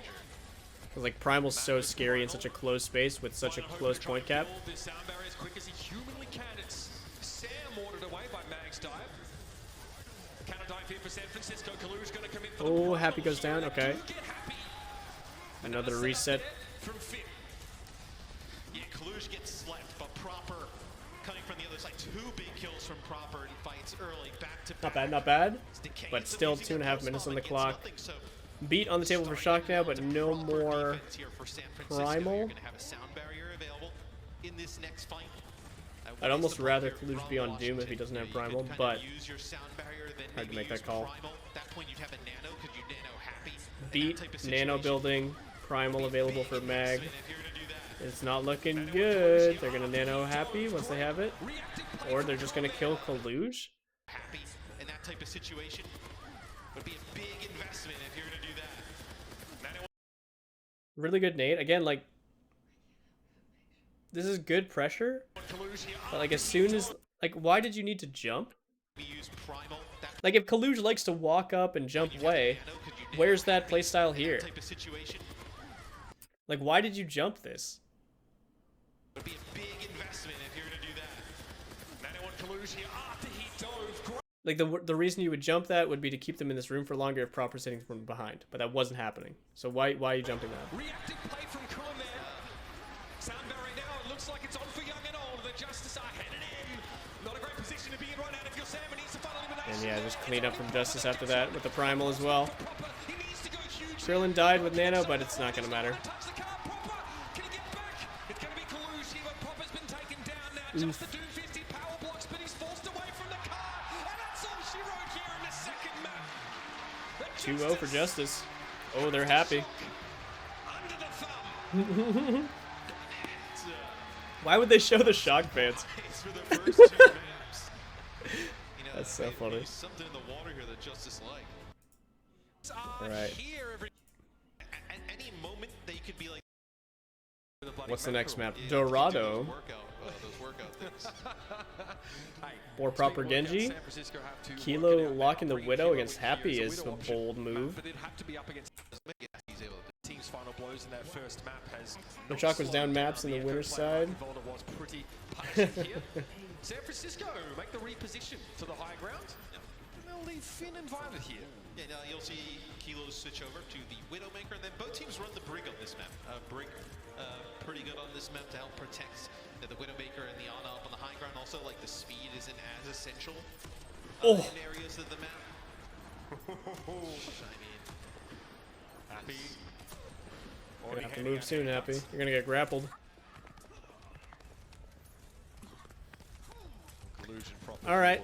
I think because they're running Tracer, Washington on defense, they're absolutely fine with the payload pushing like just past this choke, because I think they want to use this high bridge for Tracer, and they want to be able to counter engage on Finn and Violet, who will be baited into positions like this, or this, or if they force long rotations around the point.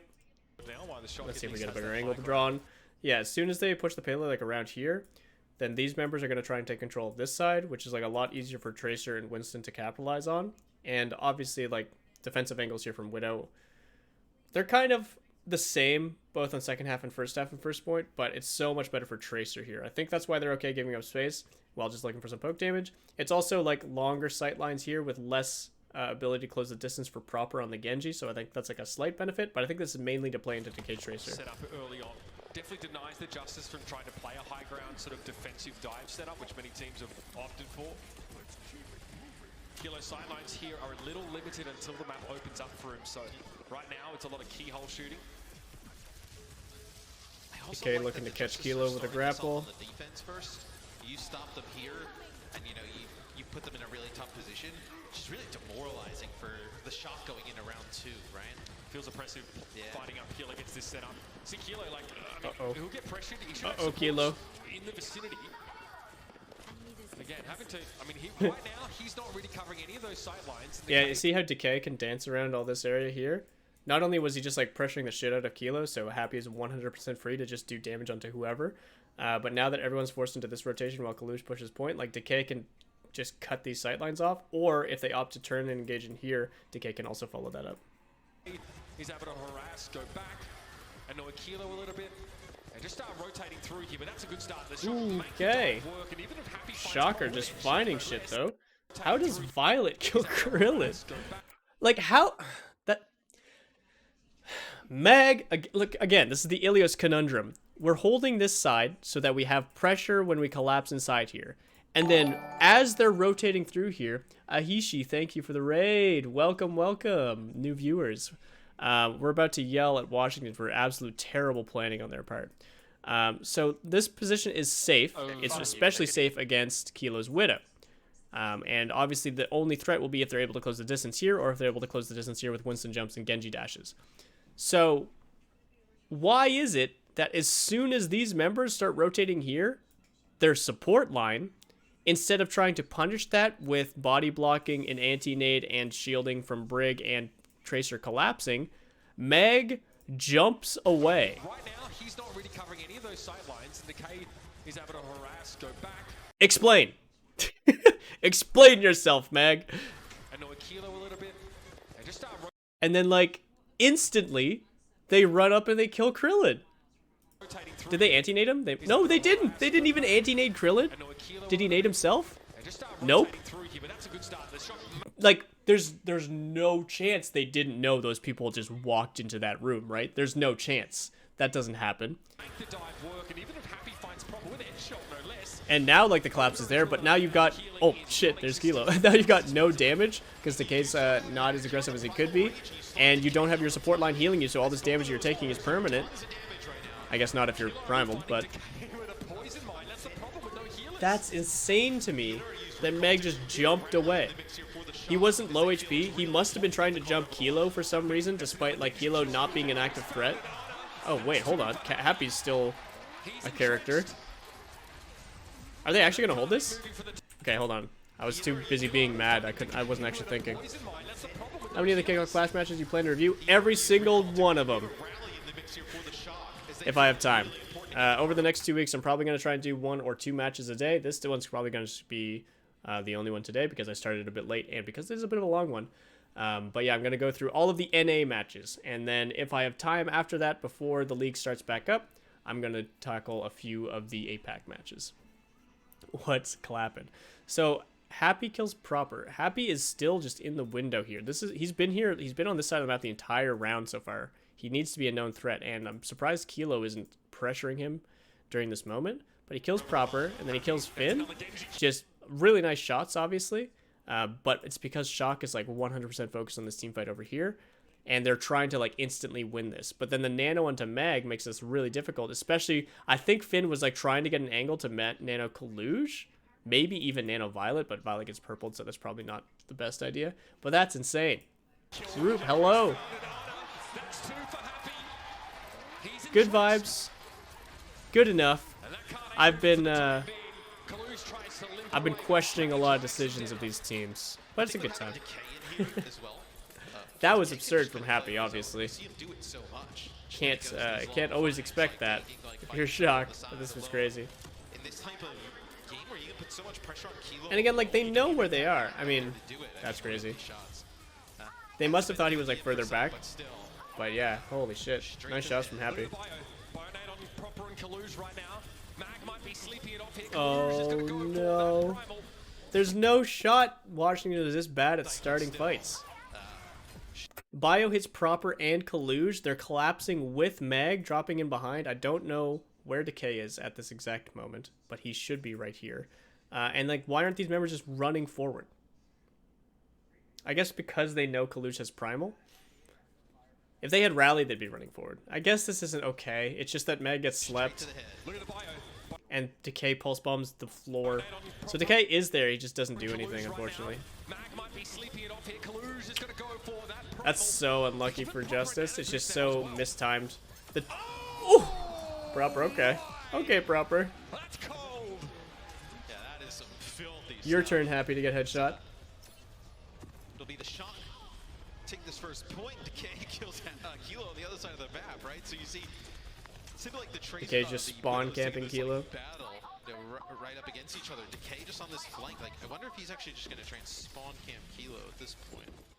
Yeah, why not continue to Kilo's harass just that waiting window in as much as spawn. you can. You just see how far away, like, Kilo has Decay's to just be gonna so die? scared that he's Okay, just no, gonna he's get out in run up church. on by Decay in any second. He can use Not obviously bad, not bad. that sort of high ground on the arch. I like the Genji a lot here. For Decay to harass For him. the side ground, obviously, but Still Decay frustrating can get a to lot have done to around the cart. constantly make concessions for a Tracer that's hunting you. Recall there. Girl Scout cookie deployed and infrasight for Kilo to stave off his attacker. And you have to be thinking potentially for the Justice, do you want to invest rally and play on the card or try and make a play because you're allowing the shot to set a pretty But good what's the time. setup That's here for exactly Shock? what you're What are they planning to do with their Kilo engage? grappling up. Krillin just allowing the shot to dies? set a pretty good time. This That's seems exactly pretty obvious, no? So, was Krillin planning on dropping with opener, but then as Coluge jumped up, he changes his mind and goes for the sleep, but then misses the sleep, and Coluge kills him?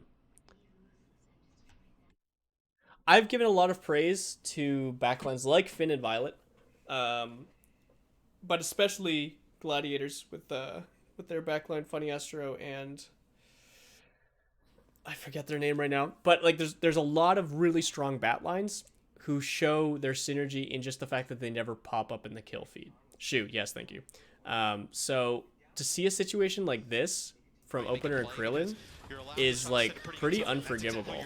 Like you drop completely, not even a single tick of the rally hits your support, and like I don't know what the call for the rally was. The only person on cart was Coluge, and it's Winston, and he just jumps up and then with proper just kills your Ana. I don't understand. Grappling up. Looks like Happy was looking for a more aggressive position now as well. Opener runs it down on Kilo, but I think this is definitely an okay trade for Shock. Finn goes down to the Primal as well. Okay, Primal best ultimate in the game, too good. Never mind. Okay, it doesn't matter that Krillin said. He shouldn't have died, but it didn't matter after all. After Opener gets a kill, he starts like, swinging on proper. That was so weird. Shock have been looking like, I don't know, they've got no stability, which is usually their thing. It's crazy. Like they found a really good trade there from Coluge and Proper to the rally, but then no one else was ready to handle the rally and Primal? Spots Finn. It eats a poison mine instantly. Happy is able to take Violet down, and Matt gets Gladiators have good players, who knew? And he's woken. Oh, this could be a problem.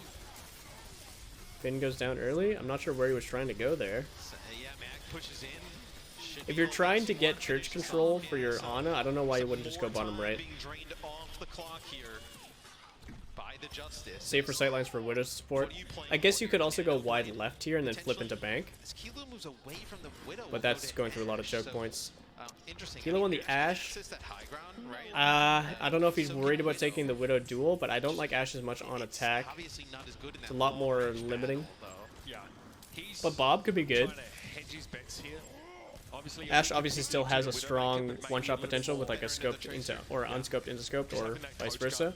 Forcing recalls from Decay when you can. Decay having to play card This right now, this I think. looks like Forcing recalls from like I don't know. I don't know what their plans are from Shock. Like they're just like running it down. Are they considering where they want Finn and Kilo mid-fight? Because like why are they just here and it's supposed to like wrap in here? Or why aren't they making a play to force up here and then maybe you can coach gun up here? Or why aren't we playing for wide angles here so we can use the mid to short range sightlines for Ashe at top church? So that's how it feels. Or like more aggressive nade angles once Finn takes high ground. Do we feel like we're pressed for time and we need to always have someone pushing payload? Hi Archer. Also, Roop gifted 1 month to Solar Hound. Thank you for the support and welcome to the Tika team, Solar. But I don't understand like this linear approach. It seems unnecessary. And more than anything, there's no pressure on Happy. There's no pressure on Decay. They can do whatever they want and they can engage whenever they want. The only thing I could assume from Shock is that they're planning for Justice to engage first.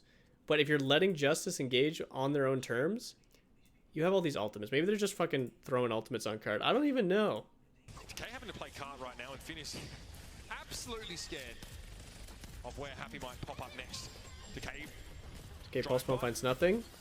Like they're just running up to the cart. They don't nano the slept mag. They instead go for a deep nano onto Happy. That's not the worst idea, but it seems a little bit optimistic. Happy does go down to a headshot from Kilo. That was crazy. Yeah, they're just like throwing all their ultimates around. Primal, Blade, Rally. They do kill enough, but like, I feel like if you're Justice, you just play that like a smidgen slower, and you're fine. Like, none of these threats seemed overwhelming. Like, if you're just a little bit more patient here with this engage, like after Mag gets slept, both bubbles are used. Like, if there's an anti-nade right now from Finn, not Finn, from Krillin on the high ground, onto where Mag is sleeping, I think that kills people. Right now, Happy's being booped around by Coluge, so he's going down. Not much a Widowmaker can do against Coluge Primal. It's just a nice shot from Kilo that ends his life a little bit early. And then this rotation here, again, another nade opportunity from Krillin. And Meg has almost got his Primal. He should be committing heavily into where Proper is right now. Probably Proper and Kilo both, actually. And then the Dragon gets anti-naded, so the nade does hit. But the positions like didn't change. Like, I think during this rotation and during Coluge's Primal over on the Widow, they needed to take top church over here. But I don't know. I don't know if they could have. It's hard to say without a replay viewer exactly what timings things could have happened at. But it seems like that was a really late bio nade from Krillin. And then they just die immediately after it as well, so maybe they shouldn't have gone aggressive with the bio nade and should have played for their lives instead. Maybe too late to build a rally and stabilize off that. The Primal from Meg did nothing. Hello, Solar. Welcome to the stream.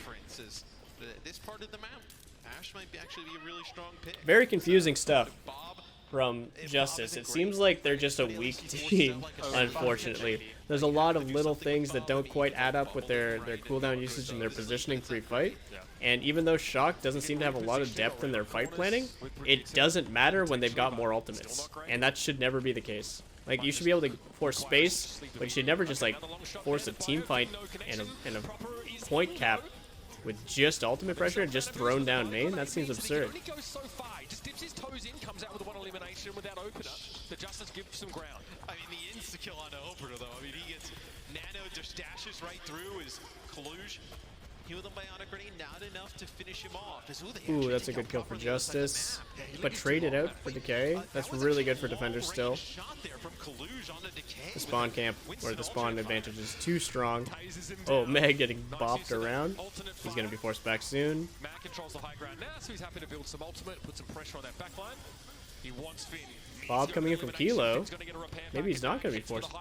Wait. Bob's in play. Pressure on that backline. He wants.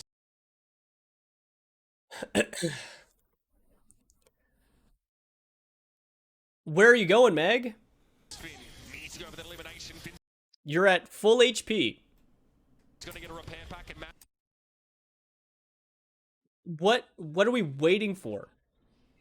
Heads for the high ground here, but Decay's down. Coluge. Bob's in play. Bob. Alternate fire. Instant alternate fire. Decay's the only one dead. Alternate fire. Mac controls the high ground now, so he's happy to build some ultimate, put some pressure on that backline. He wants Finn. Needs to go over Bob's the only ultimate in play. Finn's gonna get a repair pack. There's almost like Coluge has slept. Put some pressure on that backline. The unfortunate part here is that Bubble was used at the exact same time as Bob. So that sucks. But, like, you still just stand right here and contest payload for as long as possible. Even if Meg dies here, like, you're playing for Decay coming back in for Krillin's opportunities mid-fight. Maybe, like, Happy pops off, but there's not much you can do to force Happy to pop off. You just gotta hope.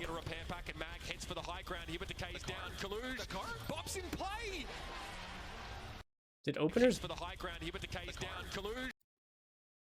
Opener's bash didn't go anywhere here. It didn't hit Coluge. It shouldn't have hit the bubble.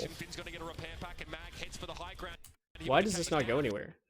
Coluge He should have touched there. That's weird. pops in play. Bob deployed and the Justice. Is Widow good at this part of the map? If the fights go long enough. The problem is it's very easy to spot out where especially a defensive Widow is, and it's very easy to rotate with natural cover. But if the fight lasts long enough and people like extend, for example, if they take high ground but then their tanks go to point and then people are exposed on high ground, there's a lot of Widow angles that could take out people on the high ground. That's the play. Or if you're able to rotate around to the attacker's side as a defending Widow, there's some really cute angles you could take from there as well, but it takes time, obviously. That's huge there. You got to get some type of positive I don't think momentum Widow going would your be way. stronger than like Soldier or Ash, but they were keeping the Widow because they were trying to prevent Snowball. Kilo versus Happy, and more about Decay constantly finding Kilo on that Widow. That was just very unfortunate third point for sure. Again, that high ground. Aggressive angle for him. Very safe. Alright, Kilo on the defense Widow now against, again, Just took a little bit. Happy Widow on attack, I'm assuming. All the way up and, like, I don't know, maybe they're Just in trying case to, the Tracer, I guess, was close, or maybe they're trying to bait the shock, like, to look or, you know, be a little bit out of position or something, but Ooh, nothing Kilo there. trying the Now grapple. get the Widowmaker swap from Happy. so again, as it was in the first round. Opting for a proper on Kilo has Genji pretty on decent sideline defense here, as can well. play quite far back in that courtyard, whereas Happy's the one that has to mix A very it up and standard start approach moving a here little for bit. Washington. I'd rather see Mag on cart rather than Decay actually, so He's not Decay can playing start the working Tracer, left he can't apartments. just get out. I mean, Provis so all in this Genji role that maybe he has to leave Happy. Yeah, I think as Decay, you try and get this way towards that Mega, because your goal is to get past Mag and to eventually pressure, or sorry, your goal is to get past Coluge and eventually pressure Kilo's Widow. And ideally, that's not like a kill, but that's forcing Kilo into an aggressive angle where he has to peek Happy's approaching angle. You don't want to be mixed up against any of these people for too long.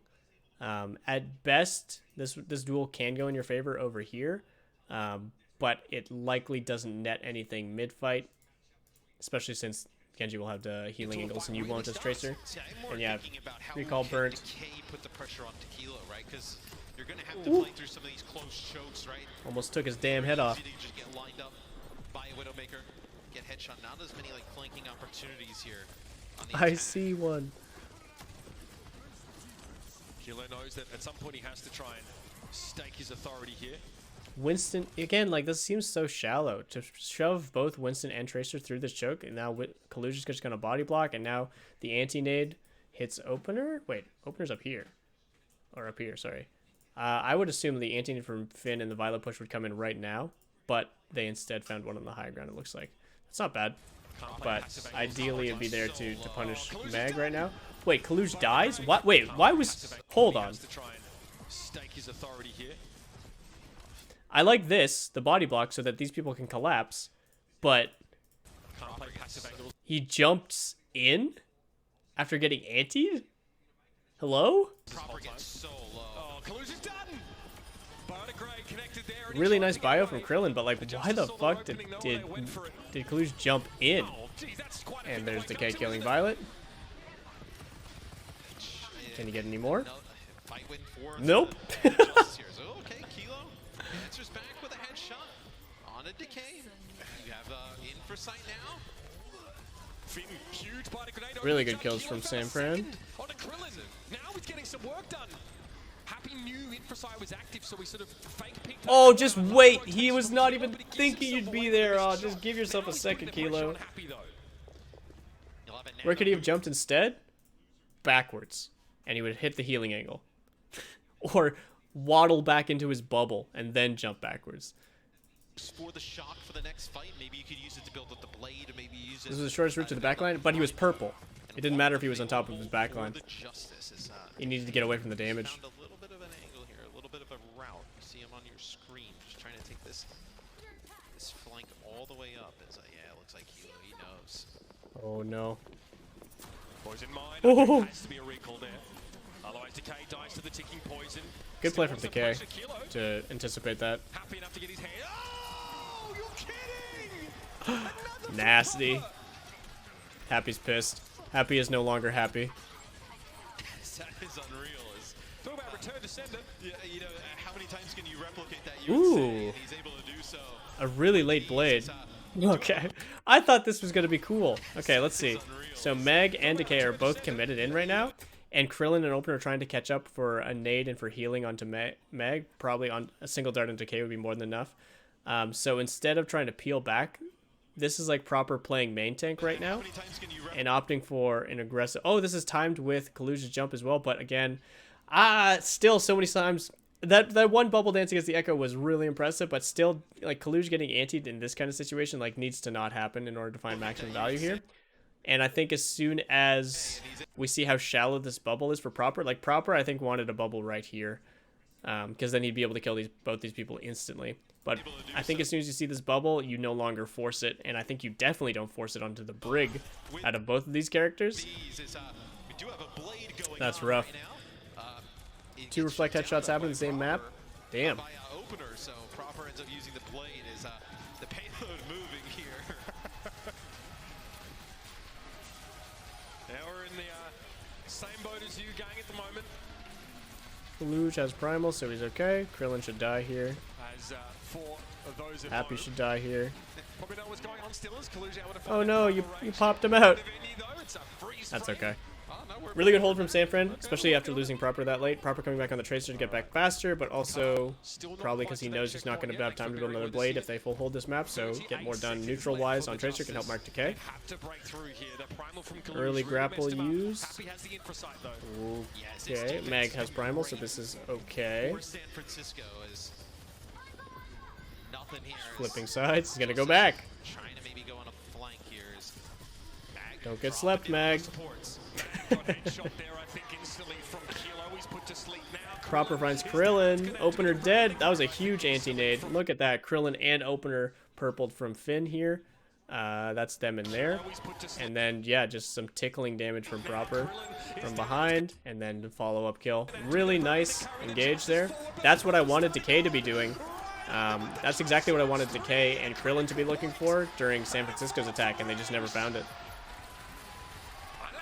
Proper's a pretty good player, huh? Besides the sleep, of course. I like the idea, but he was so telegraphed. Like, the problem with, like, staying in one area for so long and then just, like, continuing to apply pressure, use cooldowns, use an ultimate and stuff like that, it's like, it's not only that people still have cooldowns to deal with you, but they've already, like, they've been staring at you for the past 5 minutes, and they're just ready for whenever you decide to draw. So as soon as he draws the primals, yeah, boom, sleep, you're done. Proper's pretty decent. You should consider going pro. Yeah, I bet he'd do pretty well. Might get picked up by one of the best teams in the league. 2-1 now in favor of Washington. And Washington picked New Queen Street, which I think makes a lot of sense for them. This is a better dive map and a worse brawl all-in map, which we've seen Shock do with their like Lucio Moira stuff. I think they could probably get away with that on Coliseo. So looking for the dive mirror again. Soldier Tracer both sides. This opening fight rollout. So we've seen Washington do this before. I've literally analyzed this play. So the purpose for this play is to guarantee that Happy and Decay find this angle, so that Decay can wrap this way and Happy has this angle onto this box. The dangerous part of this play is if either Decay gets stalled out by either Violet or Proper, which they're not prioritizing right now, so it won't happen, or if the engage happens here faster, which I think is why these members are playing a little bit safer. I think they're going to play a little bit further back. Like they're going to play back here as opposed to like up here. So I like the setup from Washington, but if I've scouted it out, I guarantee the Shock have scouted it out. So they're ready for this rollout from Washington. And so they're opting for a fairly normal engage here, but they're going to be ready for Decay if he decides to wrap this way. Quite timely for he is opting to go now, it looks like. Wait, he recalled. Okay, so he's not going to do anything. Mag goes in first. Shock absorb. And Shock rotate. Shock are so happy to lose initial positioning for this neutral fight. I think because Shock know that like very few teams actually know how to play push, they're okay giving up the space here, knowing that they can play macro better, and they'll just set up better positions for when Justice start to push.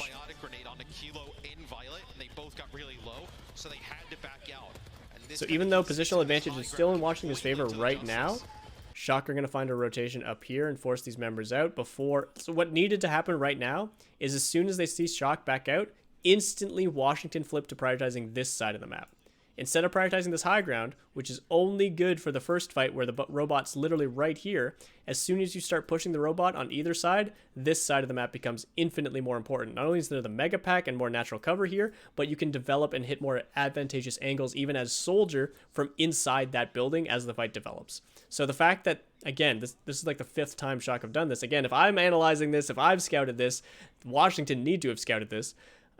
If they're letting Shock rotate in here and they're letting Kilo and Finn and Violet and Coluge like get this jump off and rotate into this high ground, they've got no choice but to rotate their Soldier out of here, and the best they could try to do is try and flip onto Shock's side of the map, which exposes them into choke points and limited angles for their Soldier, and makes it really easy for people like Finn and Kilo to do whatever they want until the fight actually starts and be able to contest the payload until they can build an ultimate or until they can find a dive onto Happy.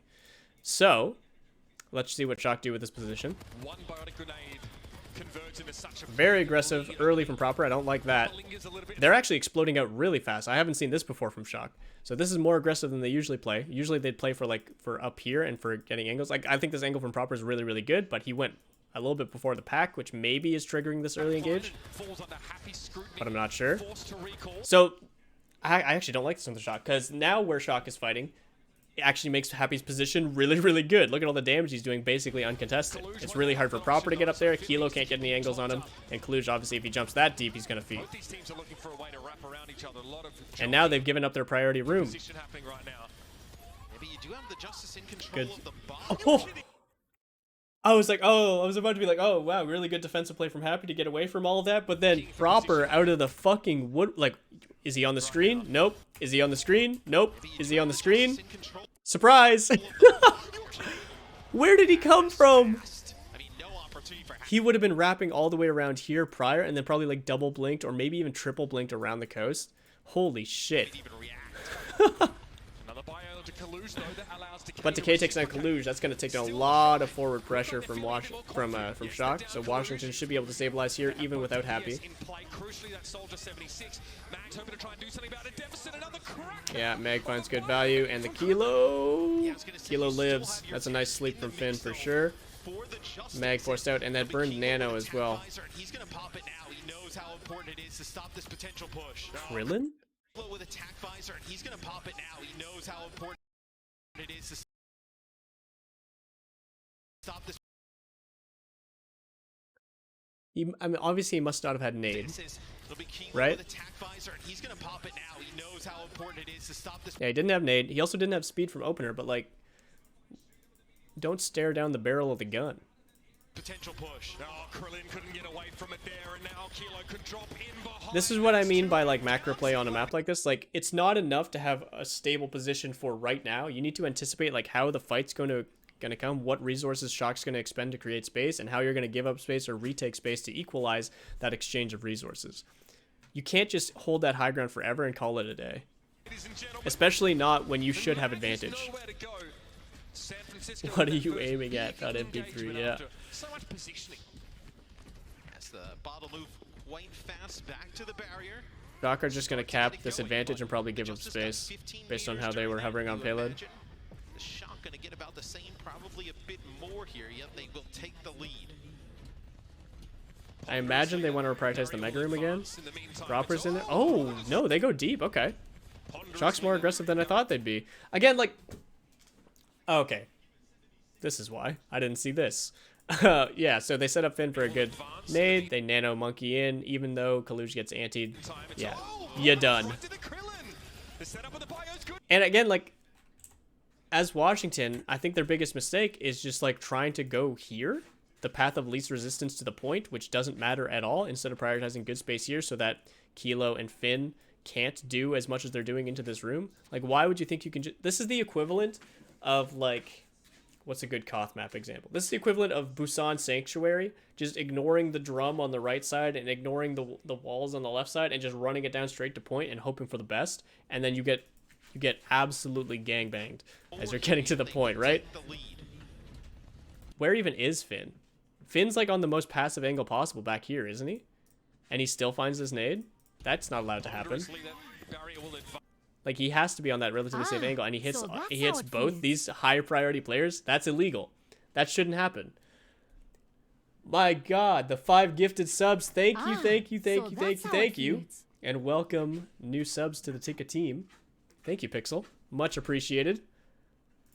Like this can't be allowed to happen for the Justice. And this is like the problem with teams that don't know how to play macro on a map like this. Like, why are you setting up so obviously with your soldier and your Ana? And Proper's just gonna kill everyone. Happy goes for the biotic field there. Proper realizes he doesn't have the gas in the tank, but Kilo sure does. He sends a salvo and clips Happy with the helix. These biotic grenades from both Anas are the thing that's dictating a lot of. And again, this is very shock to set up almost every deep fight with an Ana nade first. I was gonna say I was really surprised Coluge went in with Nano that aggressively because they almost never do that. Which I think would be like a good mix-up play, but it's still just a shock play where they look for an Ana nade, then they go in. And every other instance, like, we never see them go that aggressively. Haven't seen a carry job like this in a while. Yeah, it's pretty crazy how good Proper is. Again, like, what is your priority here as Washington? Is it to stop the payload from capping this point? Is it to take a fight on point? Is it to take a fight behind them? It's not. It's information first, and then it's reaction to that information for priority positions for Happy and for Krillin. If we're not thinking about this as we approach the fight, and we're thinking, okay, they're probably going to push the payload, that's what teams do, and we set up as if we're about to absorb a fight on the payload cap, you're not playing macro. You're playing quick play. And now we see Shock rotating over here, and what are we going to do? We're going to play directly into their hand by running this way? I don't know about this one. I think this is exactly where they want Happy to be. Okay, now Happy backtracks a little bit, but they're finding no opportunity to push here. Coluge jumps on him, and yeah, like, Happy has no angle. I would love to see Happy, like, all the way over here safely, and then have Krillin on the high ground back here, develop into the position for a mid-fight nade that Meg can jump on, and then Krillin, sorry, not Krillin, then Happy can then deploy onto. I think you could run around with Happy and Opener together during that, and I think Decay could be the one either not even in this room, but going down the stairs behind, trying to get scouting information, maybe even going like deep into the Mega room to try and burn some cooldowns, so that when Meg goes in and Happy's pressure is applied, they're dealing with an additional threat during that time. But like Happy and Meg and Decay, I assume, I don't know where Decay is right now, are all playing like this is the team fight. This is not the team fight. This is like the start prep stage of the team fight. You got 3 ultimates. If all 3 of them press Q right now, Shock is ready to fall back. So why are you getting aggressive in a time like this? And like, this position's even worse because he doesn't have the natural cover or the mini, and he's got nowhere to kite to. And he's got no angles on anything. Like, if you got no angles on anything, don't be in jump range. Very optimistic tack visor. Again, like, he did a couple of these already, but this one's like probably more egregious than the others. I don't know. That one was slightly less of a single file line, but like, why was Happy at the tip of the spear? The bot'll take a little bit to move the barrier on forward. Do you think in the Overwatch universe they programmed robots to have like itches? Like, what is this? Why does he scratch his leg? The bot'll take a little bit to move the barrier on that's sadistic. Why would you program a robot to feel itchiness? They really don't have much. You in this one for the Shock, you're in a spot where, like, oddly, you could potentially finish the map. Decay is trying to dance around the payload. He's getting marked by Proper, though. He might even fall down. Ooh. Yeah, Decay just sealed his fate, unfortunately, I think. Or maybe not. Okay. Again, like, Shock don't care about this fight. It's so obvious because, like, they're not setting up. This is Shock in a single file line just because they're going to kite back in a single file line. They're just applying pressure here to burn time on the clock and make it uncomfortable for Justice to approach. The worst thing that Justice could do now is try to, like, take a team fight. because this is the easiest thing to react to from Shock, because they're already planning to give up space here. If you want to take an advantageous fight here, if you want to get value out of your Primal or your Nano here, you play for the fight here, maybe even into the Mega Room. You don't play for here. And I'm worried that that's what Justice are going to do. They're going to play directly into Shock's hand. And, like, they already used Bubble, and now they're Primaling. And yeah, like, once the Bubble and Primal find nothing, they just go back in. Okay, the Primal found Finn, never mind. But Proper is killing everything. Literally everything. That was absurd. They're just not playing the map at all. They just see the objective and they go in. You're going to lose Mag, as you're going to have that forward spawn. It'll be Finn coming back with Kilo. You have a Nano visor. The bot's going to get around this corner. You have nothing for the Justice. You could see a finish. I mean, Proper is unreal. First the Genji, that previous map, now the Tracer is just racking up those kills. Doxy, Shock delete. He's trying to get eyes on Coluge here. It looks like they're trying to flank with this visor. Oh, they're getting creative. All right, Nano for Coluge. A bit forced. Yeah, this is going to get kited out and killed. Oh, but never mind. Proper found Decay, and Coluge is still alive. But they can't push forward. This is... I think Shocker get a little trigger happy. I don't think they should have committed so many ults there. I think particularly the beat they could have gone without. But this is burning a lot of time. Oh man, this is so difficult for the Justice. And now they got the entire map to get across. Shocking a little frisky there, yeah. I assumed they'd be positioned there, ready to kite back towards the high ground here, because knowing Justice, they would send someone to cart, and then Shock could turn that into a 5v4 and actually turn the fight and go back instead of pushing the cart. But for them to commit that deep and to go for the flank on the Soldier tac visor there, very bold. And I'm guessing they were doing that just to try and like burn some of Washington's ult economy, but I'm not sure. There's no way they thought they were actually going to end the map 2 minutes 42 on the clock. or anything like that. You're gonna have a little bit of an That'd be incredibly optimistic. for the Justice. I think it's essential for them to win this next fight with very little to no investment. Trying and invest almost nothing. You're going to need, what, 2 to 3 more 2.5 minutes on the clock. to beat that. Going up against Proper, Pulse, and Coluge Primal. Look how much Shock loved this room. And I mentioned this, what team was it? I was reviewing a team that prioritized this room a lot. And it makes sense a lot when you have such a strong advantage on the payload and you just want to buy time. But I think Shock aren't actually doing it for that reason. They're doing it because they want to explode out of here if Justice overcommit in the wrong spot. But let's see. It was Mayhem against Justice. Yeah, it was Mayhem. They had a cute plan, and the first time they did it, it was really smart. But then they did it like 3 more times or something, at least twice more, and it didn't make sense. Wait. Okay, I was wondering if he dropped the Pulse onto Mag, but Mag doesn't take any damage. Decay able to get out of that one. Coluge is sleeping right now during his Primal and Kilo. Found Decay. Nano. Now we talk about just not spending too much here. They have to go for both used to win this fight, and there's still at least 2 fights that Shock can take. But they have to back off of the bot a little bit. Now they'll start to get and they still are struggling to get through this space. 20 meters as we're down to 1 minute and 40 on the clock. This visor. Again, Washington need a plan to burst through this space, not take a fight in this space. For Kilo could be massive. Oh, actually, they sleep proper. That's massive. Ooh, okay. Never mind. They can do whatever they want. Shock's 1 player is down. Unlikely to bother him too much here. This is big. The Justice have to either win these fights in a row. Yeah, they're trying for ultimate snowball here. That's why Decay is, I think, is looking super aggressive. 45 meters, they're halfway there. If you can find a pulse bomb, they can actually cap this point. Oh, but yeah, again, like, this room's good for contesting the space, but like, Shock don't need to fight. They have 5 years payload progress ahead of them. They don't need to force a fight here. They can wait for something soft like forcing Decay's recall. They can wait for something like Mag engaging and then they counter engage on Mag. They can wait for something like Finn's anti-nade to hit. And then they'll commit. Well, no anti-nade. So yeah, they wait for Mag to engage with Primal. They counter with Nano tac visor. Mag is forced to play more defensive with his Primal to help peel for the Nano Tac Visor. That opens more space for Proper to work, for Coluge to work, for Finn to stay alive, for Violet to get aggressive even if he wants to. Decay does kill Finn. I think Violet was getting aggressive and Finn pays the price for it, but Finn got all his cooldowns out.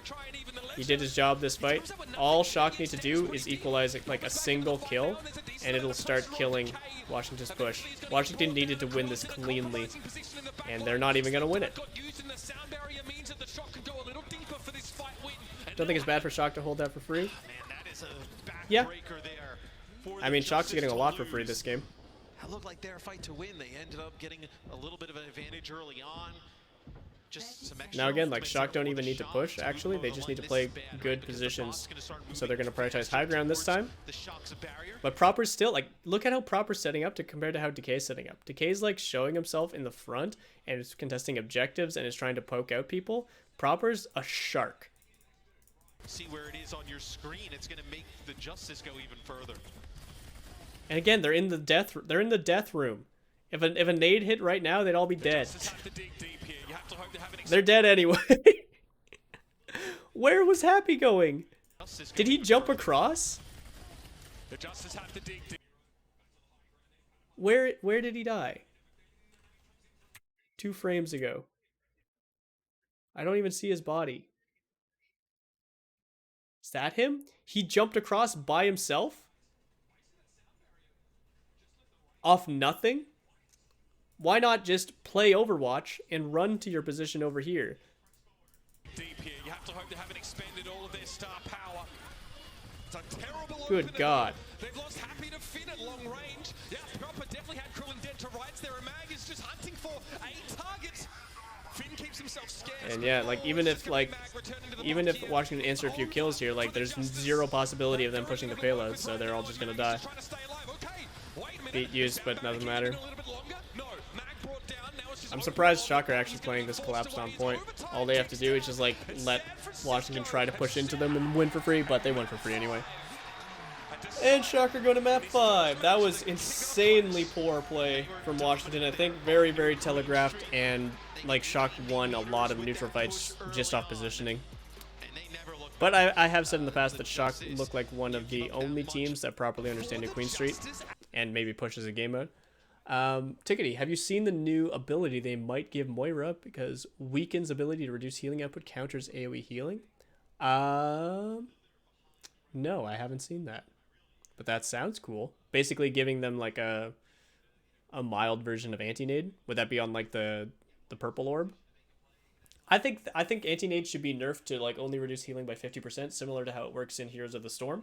And they wouldn't have to nerf it in terms of like cooldown or stuff like that. They could actually give it a shorter cooldown, and then it would be a better tool to keep on a more survivable as well.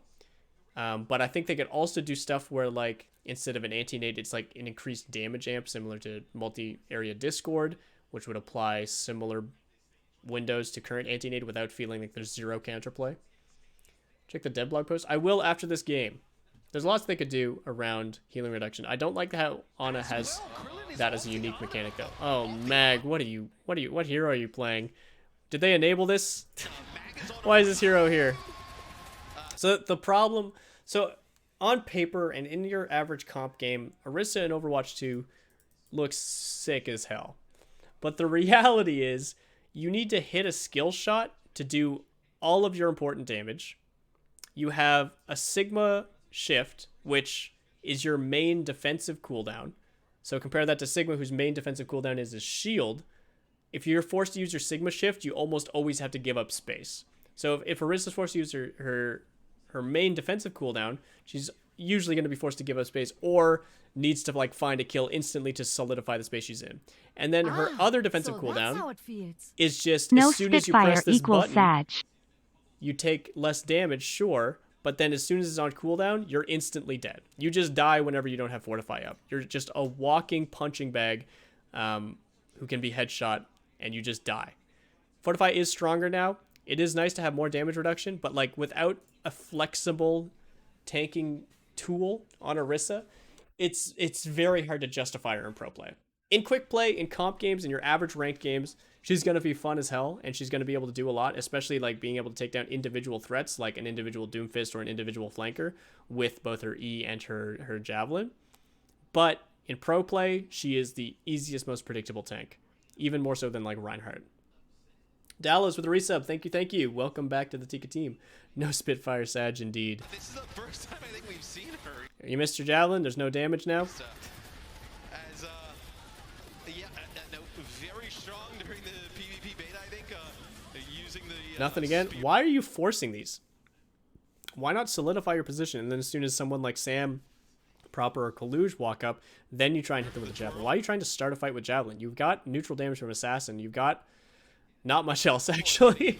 Why are they playing Happy on Reaper instead of Soldier? I think Soldier would do infinitely more here. It's the first time I think we've seen it, though, now. Yeah, this is bizarre. Going for it in a map 5. My God. Again, we felt Orisa was pretty strong. Okay. Especially okay. Javelin spin oh. Send mag forward. All cooldowns used. No one dead. Orisa used Fortify. You're done. Bit of a speed boost. You're done. Eventually they get run over. Trying to make something happen with Orisa. Meanwhile, Proper's farmed an entire pulse bomb off of the horse. It's interesting. You're playing a composition. All right, now we're back on the Doom. Now we can actually enable. And you're trying to play the Orisa, the coach of the Shock types in the channel. Is that Krusty? That's amazing. Off the Orisa, we got to see it. Thanks. That's about all we need to see for now. Mag on the Doomfist. Here's the Coalescence coming in. It's going to be Soundbar and Coalescence for San Francisco. Ooh, nice dodge on the Cole from Finn there to dodge the punch. Beats exchanged well for Washington, actually. Support else exchanged well. This could go in Washington's favor if Assassin does enough. Okay, yeah, there's Violet down. Next round of bubbles are up. Oh, Assassin, just live. There's nothing to shoot here. There's a bubble in front of your face. Just live. Just wait for Mag to go aggressive and then fly up with your next shift. Like, what are you shooting? But he gets ripped one by Coluge at long range. Yeah, Coluge is gonna have the primal. You don't need to flip the point right now. You need to win the fight, and now you lose the fight. Yeah. Unlucky. Coming out on that Orisa is a bit of a gamble. Shock look just infinitely more composed. It may end up coming to bite the justice here. Is you lose that first fight on control, you're behind in ultimates. It's Krusty typing in the chat. What was that? Midway through a round, by the way. Behind in ultimates. It's Krusty typing in the. So, I talk a lot about Winston not being able to just start fights off rip, right? You want to do things like force space with something like a Tracer, poking them in, then they turn on Tracer, then you jump them. You want something like Finn to land a Bionade, and then you can jump on the people who got Bionade and kill them. That's how you want to set up most tanks engages. Zarya is a bit unique because you just like give everything to your DPS for them to engage. Doomfist is a bit unique because you can get a lot of value by engaging first, but in a situation like this, who are you engaging on? Like, unless you have a charge punch and you catch Sam off guard and you can kill him, or Violet overextends and you can kill him, you don't really gain much by going aggressive here. Happy can't exactly like TP in for free because Violet just boops him away with no bubble. I'm really surprised Assassin isn't going for like the 7% of poke damage he needs right now to force dupe play, so that when Meg goes in, you can instantly follow that up with an Assassin dupe and Happy getting aggressive. You could even do something like TP Happy around here and hit this angle because you know you don't need him to start the fight because you got Meg and dupe starting the fight, and then he can close out the fight with his Death Blossom. I don't understand what Meg's initiation here is going to do. What was that? Midway through a round. And then everyone just walking up behind him. I don't understand that. By the way. Oh gosh. Okay, no fade force as of yet. Okay. Sam does not find anything with his Death Blossom. I think it was just slightly too late, and I think they were already running away from this angle because Proper was there. I would rather see him actually come from dark if possible, but I don't know. I didn't see where he was set up. A decent idea from Shock, but Sam specifically not in the position he wanted to be in. A nice stick forces the Wraith only. Ooh, Assassin does find Coluge, but Sam takes down Happy. Okay, this is going justice this way. I think Shock, for the first time, didn't find value in their counter engage. And I think it's just because Sam and Proper came from the same angle. I think that was a miscommunication. They've actually been able to get first blood, and reasonable amount of these fights here, on this point. Outside of the first one, they actually, Assassin kicks off the last fight with a first blood, and then this fight that they just win with one as well. That, I think if you're able to get very early from Happy. Again, they're already kind of like backing up here. They're already being punched away, actually. And the people you're targeting are a tank and a man with a Wraith. And that's about it, unfortunately. And then you get bubbled. And even though they don't necessarily really need it, Finn is counter-aggressing with Coalescence here, and that's enough damage for Sam to get the kill on Happy. And that was Washington's engage. That was them engaging on their pace, and Shock just absolutely decimates them. Copy from Assassin. You can't go back in, though. You're losing. Assassin's knocked out of Duplicate. He's forced to give a lot of ground here. Meg's got nothing to do on Doomfist. Meg punches out as Beat's coming through for him. Like, if you're gonna beat him, let him know. And now, like, you got nothing to do with the sound barrier. You're lucky you got shocked to sound barrier in response. But, like... Simultaneously for these two teams, Proper's looking to surge forward if he can. Mag had a punch charged up, but there's another post already built for Proper. Where does it go? That's the question. And there's just so much damage. Even though, like, they haven't capped the point yet, this is so far in Shock's favor.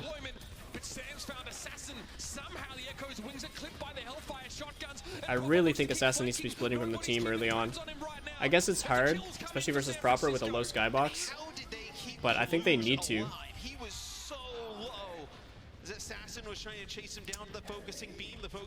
Lickree, thank you for the follow. Welcome to the stream.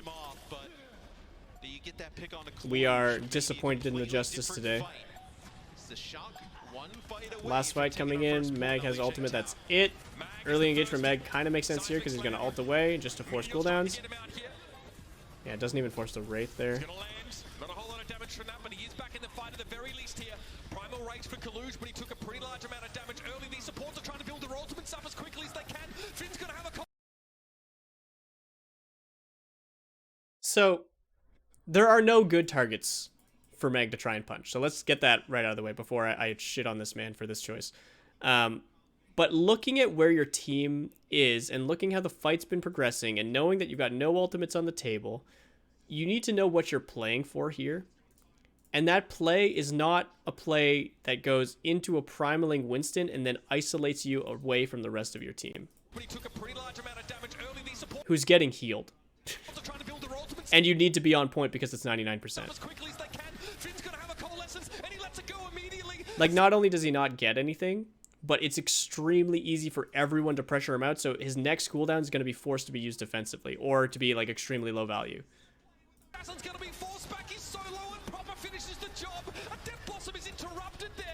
I mean, good punch to counteract Sam's Death Blossom, but honestly, that might have even saved Sam. Because he was pretty far up.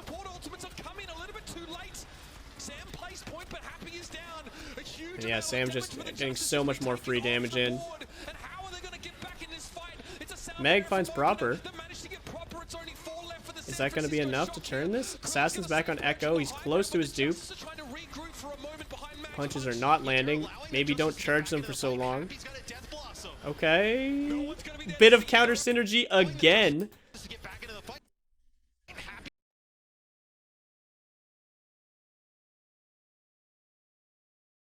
Frame by frame. Happy presses Q as soon as he gets it, and at that exact same moment, Meg punches both of his targets away. I mean, like, there's no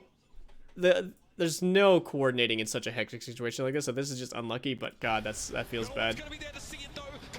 But Coluge goes down to Assassin. Looks like Washington do manage to turn this, but they used almost everything. They charged back a new dupe and a new Doomfist Meteor Strike.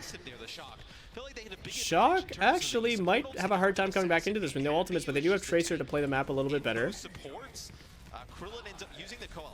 Proper could even just like touch point here. Yeah. This is gonna force Meg or Assassin out, maybe both. Okay, Meg's now on point. Now they go high ground. Oh, that was almost such a big punch.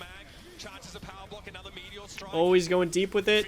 No one following up. forces the Wraith from Reaper. They still have dupe from Assassin. This is do or die. He dupes Tracer. Big pulse time. He got the Moira. He didn't get the Moira?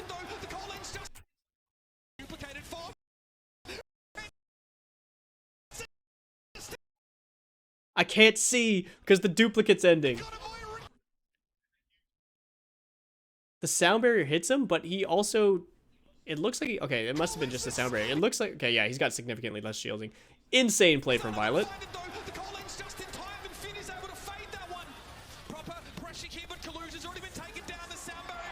Open trades back, but Coluge is down. Okay, Washington are actually going to win this one. I don't think it was intentional, but they actually cycled ultimates way better than Shock in that last round. The fact that Assassin and Meg had ults going into the last fight was huge when Shock had nothing.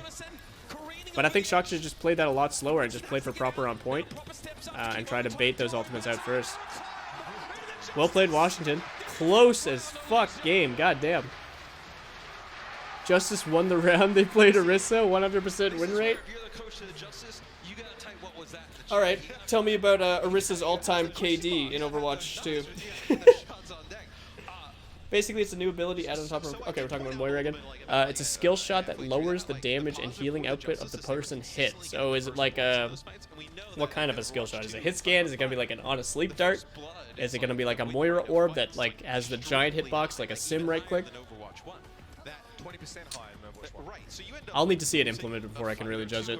There's a lot of things I wanted to know and made judgments about before actually trying them. And I made a lot of misjudgments. Washington opting to go to point here is kind of okay for their comp, actually. Smarting. The San Francisco Shock after that round and after such an early lead. Having Assassin here is a nice boon for neutral pressure and for reaction play on the outside of the map here on the back. This is where you would traditionally play against Dive versus an Echo, so you could better control their approach angles. But it works just as well against a Tracer. Mag has been pretty strong on this Doomfist. See if he's able to go in. Meg engaging when they come to point. Gets him to use recall and Sam is alone. Big punch. Shock playing very composed. Coluge going in. No way. No way. So without Finn on the Ana, Coluge just decides to jump in. Does he have bubble? Where's his bubble? Did he think he had bubble? Because he jumped into 5 people with no angles.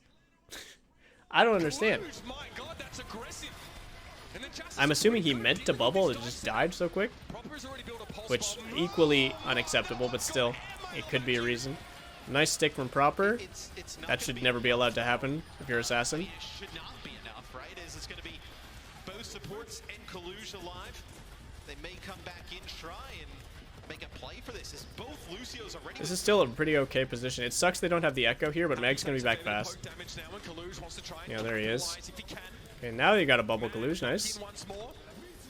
Going for the charge punch. He's just going in. All gas, no brakes from Meg. Forcing a sound barrier. Sound barrier exchange. Coalescence coming in from Finn. Oh, yeah. Did he boop him off the map? No, he just killed him.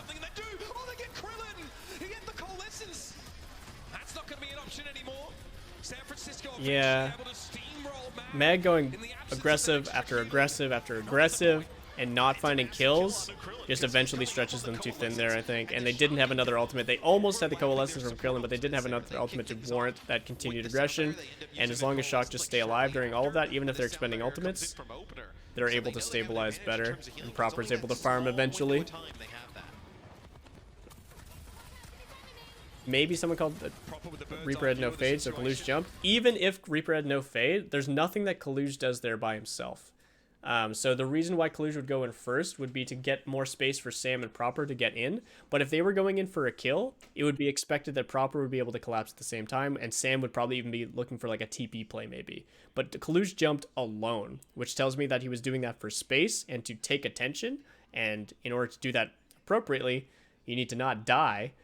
So I assume he meant to either like his bubble was like 1 second away and he was planning on living an extra second so he could get his bubble off, or he just straight up just didn't bubble on time and they wanted to bait attention onto Coluge so that then Sam and Proper could go a little bit less contested as they try to engage, or Coluge was trying to just live long enough so he could jump out and they were building Finn's ultimate on the Moira.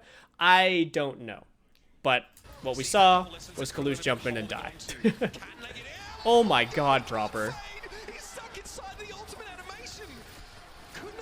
Yeah, and Opener doesn't have beat, so he can't pull a Violet, and then they just all die. Holy shit. That was absurd. Let's watch that again. That was insane. Not only does he punch, like, he blinks through an entire team, but directly in front of Meg, who's trying to counter punches engage. Like, this is what I mean. Like, this is Meg being the bodyguard for aggressive DPS. He's there to punch Proper out of this situation. He doesn't even need to get hyper aggressive himself. He just needs to stop San Francisco's Shock from being able to do anything with their DPS, but Proper still just skates right by him and hits the stick. Absolute maniac. Absolutely disgusting. That was nuts. This is why I'm questioning whether or not I want to be a DPS player, because it's kind of depressing looking at your own play after watching players like Proper in the Overwatch League. It's insane what these kids are capable of. He doesn't want to learn. Yeah, I'll just play Mercy and chill. Don't even need to learn how to super jump anymore.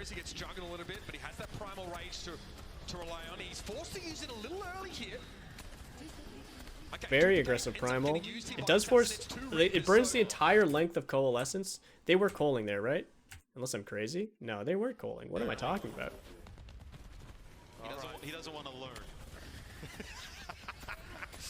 What was I seeing that I thought was Coalescence? A little awkward for him there as he gets juggled a little bit, but he has that primal rage to so he gets stunned by the Doomfist punch there, which triggers his aggressive primal. This buys back all of their space. I think that's what I thought was a Cole. Whatever was going through right there. I think it was just Finn's right click.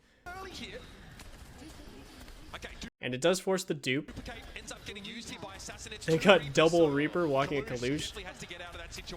But it's still hard for them to engage here. So the good news from Shock is that while they did use a defensive primal, it forced one of Justice's better engage ultimates for taking space to be used to kind of equalize space. They still have a lot to go up against in terms of ultimates here, but it's not easy. It's not as easy for Washington to get aggressive with an Assassin duplicate now. But it's still not hard. And they got double Death Blossoms going on. Let it rip. A triple Death Blossom, in fact. And yeah, that's just a lot of ultimates. Both DPS ults used. 3 DPS ults used on Assassin alone. Coluge swaps over into the Doom here, and I think you're right. I think this is a counter pick to Reaper specifically. And Reaper Echo are very good at demolishing tank lines, so I think Coluge is sick of it. So picking the Doomfist here, and again, I don't think Coluge needs to get aggressive here. I think he just needs to maintain aggressive threat to Happy and Assassin, and that lets Proper work more effectively on the Tracer. Assassin should be trying to do the same thing Proper's doing and find a lot of threat onto Coluge and trying to like force them out of position so that Happy has more space. But I think it's easier to find that neutral value on Tracer compared to Assassin's Echo. It's more bursty and more threatening on Assassin's Echo, but it's more consistent on Proper's Tracer. Especially if he finds another insane pulse bomb. Oh, I thought he was about to pulse him. I really did. He's trying to force a fade first. Or a beat. Coluge just kills Assassin. Assassin doesn't get beat. Look where Assassin is. This is so unfortunate for him. That was definitely meant to hit him, but I think Opener slid back this way instead of sliding forward around this corner. And then the counter beat. And Meg ulted. And Happy's got no Wraith. This fight's just over before it began. Again, that neutral pressure from Proper there, like forced forced Krillin out of position and forced Opener to hit an earlier beat than I think they should have needed to. And it forced their desync away from Assassin's Echo. Echo with no ultimate is not as good as Tracer, so Assassin's swapping back to the Tracer now. Lots of ultimates. I guess not lost, but both DPS ultimates available on Shock's camp versus just Krillin's Coalescence. Coalescence good for creating space, but will it be enough to close out the fight for them? Don't think they're going to build anything mid-fight here. It gets them to the point. Shock are all off of it now, but now Reaper, knowing that they're all going to be on point because they're 99, Death Blossom should be a lot more threatening. Not if it gets fucking obliterated, though. Oh, proper. Just throw the pulse bomb. My guy. Okay, 70%. They still have a point. They still have a fight. But now Justice have a ton of ultimates building. They've got Bag's ultimate. They've got Happy's ultimate. They're going up against just Proper's sound barrier. Sorry, just Proper's pulse bomb and Violet's 75 to sound barrier. This is a really good spot to be in for Justice. And they need to know that this is a good position to be in. This is the flipped situation of Shock on Ilios Ruins, where Justice need to apply pressure here, knowing that they have the ultimate advantage, and knowing that Shock need to touch the point with probably Proper. They should be heavily pressuring Coluge here, and be willing to commit like an early Death Blossom if they can build it. But they're not. They're on point. The pulse bomb for Assassin, Death Blossom. The Shock, I mean, you're relying on Proper again with this pulse bomb to go here. Like, all I would want to see here is like Happy looking to like hide somewhere above them, knowing that he can wraith out, or like hoping that he can like build like 95 at least before wraithing out, and then they can equalize with Meg going aggressive, and then turn with a Death Blossom before they're touching the point. But instead they're just hugging the point, and Happy's gonna look for like a mid-fight engage play. Like, it's scary to set up aggressively there, because like if you get forced out before you find any value, you're useless for the rest of the fight. But you have the ult advantage, and you have positional advantage on point. Like, you need to leverage that. And they are forcing Shock on point, but I mean, Proper can dance around the point no problem. Meg goes in, gets nothing. Proper forced to recall, I guess. Oh, I saw this clip on Reddit. That was insane.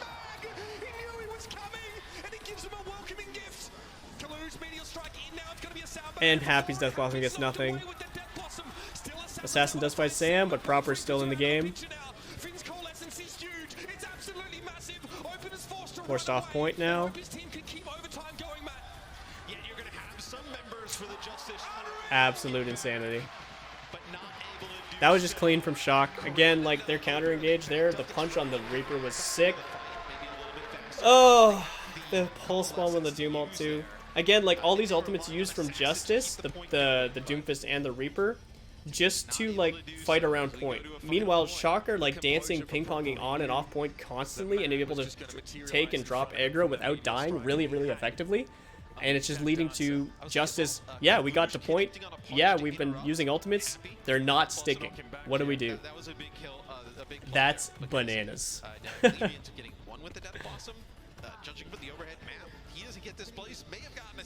guessing we're gonna see full mirror. Yeah, Assassin opting for the Tracer here instead of the Echo. I think this is a really good Echo map. It's also a really good Tracer map, though, so fair enough. They're going to ditch the Winston play here. They're going to go aggressive with this Doom. Nice meteor strike connection there from Coluge. A lot slow. It's annoying to deal with. Map 5, this is 6-man dive mirror all over again. I hate it. Team just looking at each other, waiting for someone to feed too much. Okay, Happy used Wraith. Now they can go in. They punch the Reaper. Okay, they get him into Dojo. They get him point control. Sam, Wraith now. Now Mag can go in. Mag doesn't hit his punch. Coluge is forced to block, though.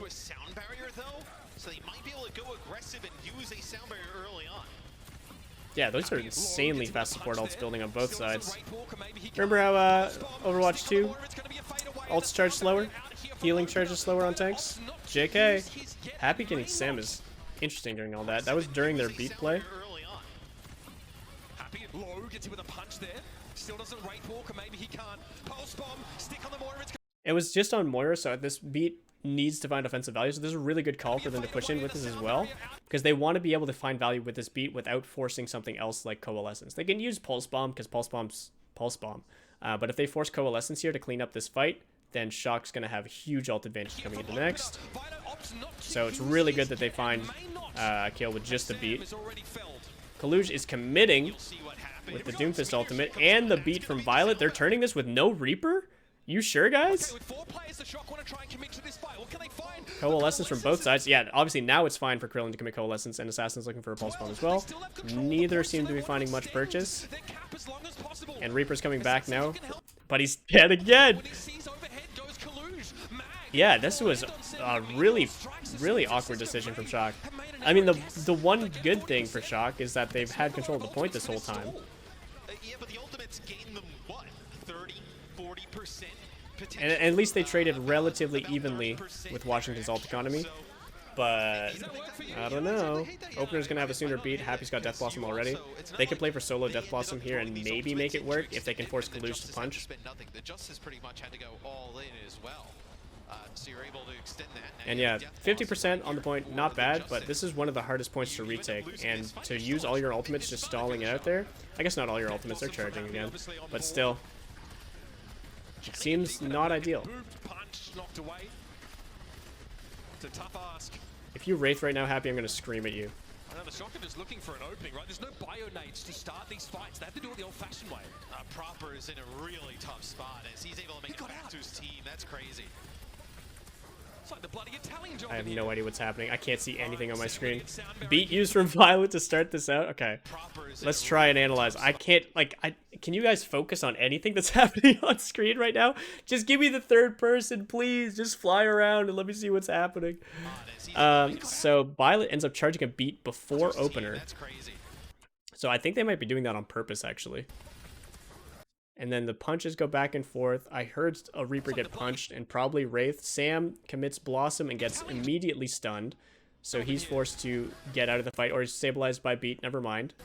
Krillin's equalizing with Coalescence, but Meg goes down before Opener can build his beat. That's a massive kill. And now Opener's committing beat? Okay.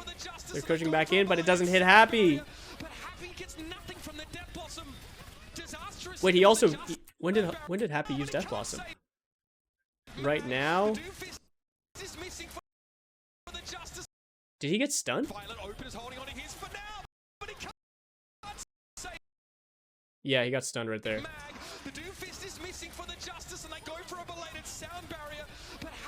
And yeah, the sound barrier not hitting Happy is massive there. Just such a small margin of error, but Justice find it. And they managed to fuck it up. No, but I'm exhausted. Yeah, it's a lot. This game's been a lot. Meg coming in with his ultimate, but going up against a lot. Coalescence is such a free fight opener here for Finn. And it's probably going to force all the cooldowns out of Meg and buy them 20% on the point. Or Meg's just going to use all his cooldowns anyway, and now they're going to re-aggress with Coalescence. Coluge there trades really quite well. I'm surprised we're not engaging here from Shock. They're playing to stall, I guess. I think that's not the right call. I think they could have tried to take a team fight. Got Wraith out. Now you got Cole to chase down the Reaper. But it doesn't get anything. I think you needed this sooner. But Justice only have Coalescence building. And Proper has shown us that he can stick Coaling Moiras before. And Meg just dies before Krillin even procs it. And everyone's dead. San Francisco Shock just waited that whole time and they're winning because of it. I feel like Washington should have been able to win that after building all those ultimates.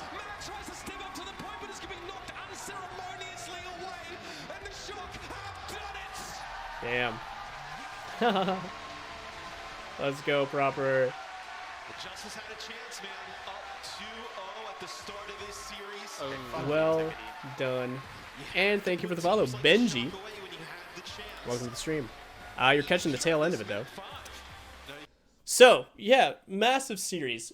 Overall, across the board, Shock looked more composed, I would say, but they didn't look amazing, to be honest. There were a lot of situations where I feel like the Shock missed a lot of opportunities to engage aggressively, and I think that might be stemming from an issue of them playing too on script around, honestly, like on-nades or just Proper, which have been fairly consistent for them, but when they aren't able to find those situations, there's a lot of advantages I just don't see them pushing. But that didn't matter because Washington pushed everything, and a lot of the time they didn't even have an advantage. Their push map, New Queen Street, looked particularly bad, but it was happening across the board where they just weren't finding situations to play the map or play macro well, and just trying to force a lot of engages. I think best map for Shock would be definitely Dorado, obviously. And best map for Washington probably be Ilios. But honestly, I don't know. Best map for Shock might have been New Queen Street, actually. But that's just because of how bad Justice plays it. And I might be saying Justice's best map was Ilios because of how unhappy I was the way Shock played it. So I don't know. Finding a lot of reasons to be negative about both these teams. Obviously, extremely well played by Shock. Well played by both sides. Proper and absolute maniac at the game. Definitely showed up as he has been this entire season so far. Washington have a lot of, I think, ingrained issues that are either really easy or really hard to iron out, depending on the structure of their organization and what's happening behind the scenes. Either this is just like there's too much individual independence on the team. There's too many situations, like using that Eichenwald as an example. That Eichenwald first point attack from Justice. Where is it?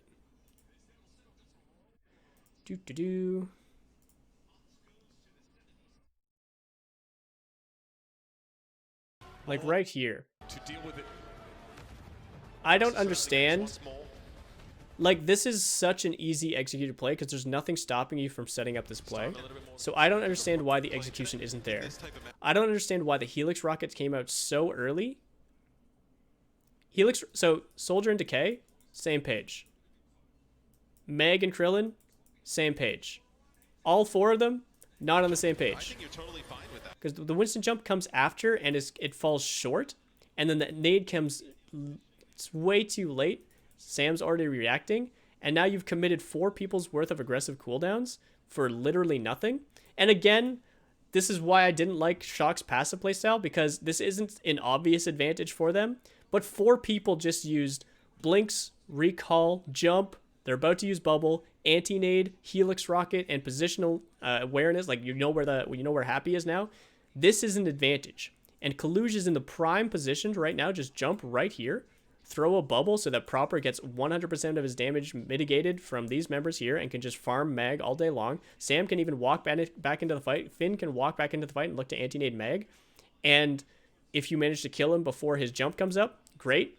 If he jumps back while he's still purple, you can probably chase that down even further. Maybe even you can jump right here instead and optimize the most aggressive play possible by initiating longer sight lines. And you put bubble here if you're Coluge. But instead of any of that, we see Washington mess up a set play because their timing was off. And then we see Shock do nothing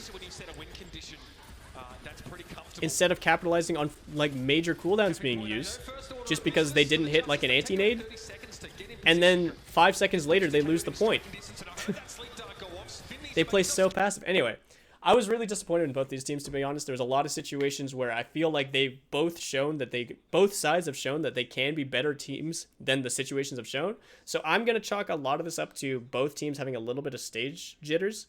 And because the series was close, those small margins of error start looking like huge mistakes. So I'm being like extremely nitpicky using this as an example, like using the Justice overlap as an example. But like when I watch the Overwatch League, I expect perfection from some of these teams, especially when it's like a set play that it looks like they've practiced that setup specifically because they're used to having Soldier players peeking that angle. They're used to matching that timing. They're used to being able to find a kill there. They've probably done this before in scrims. So why are they missing that opportunity? But then also from Shock, why are you not adapting to the situation? Why are you not able to read into that somewhat obvious situation?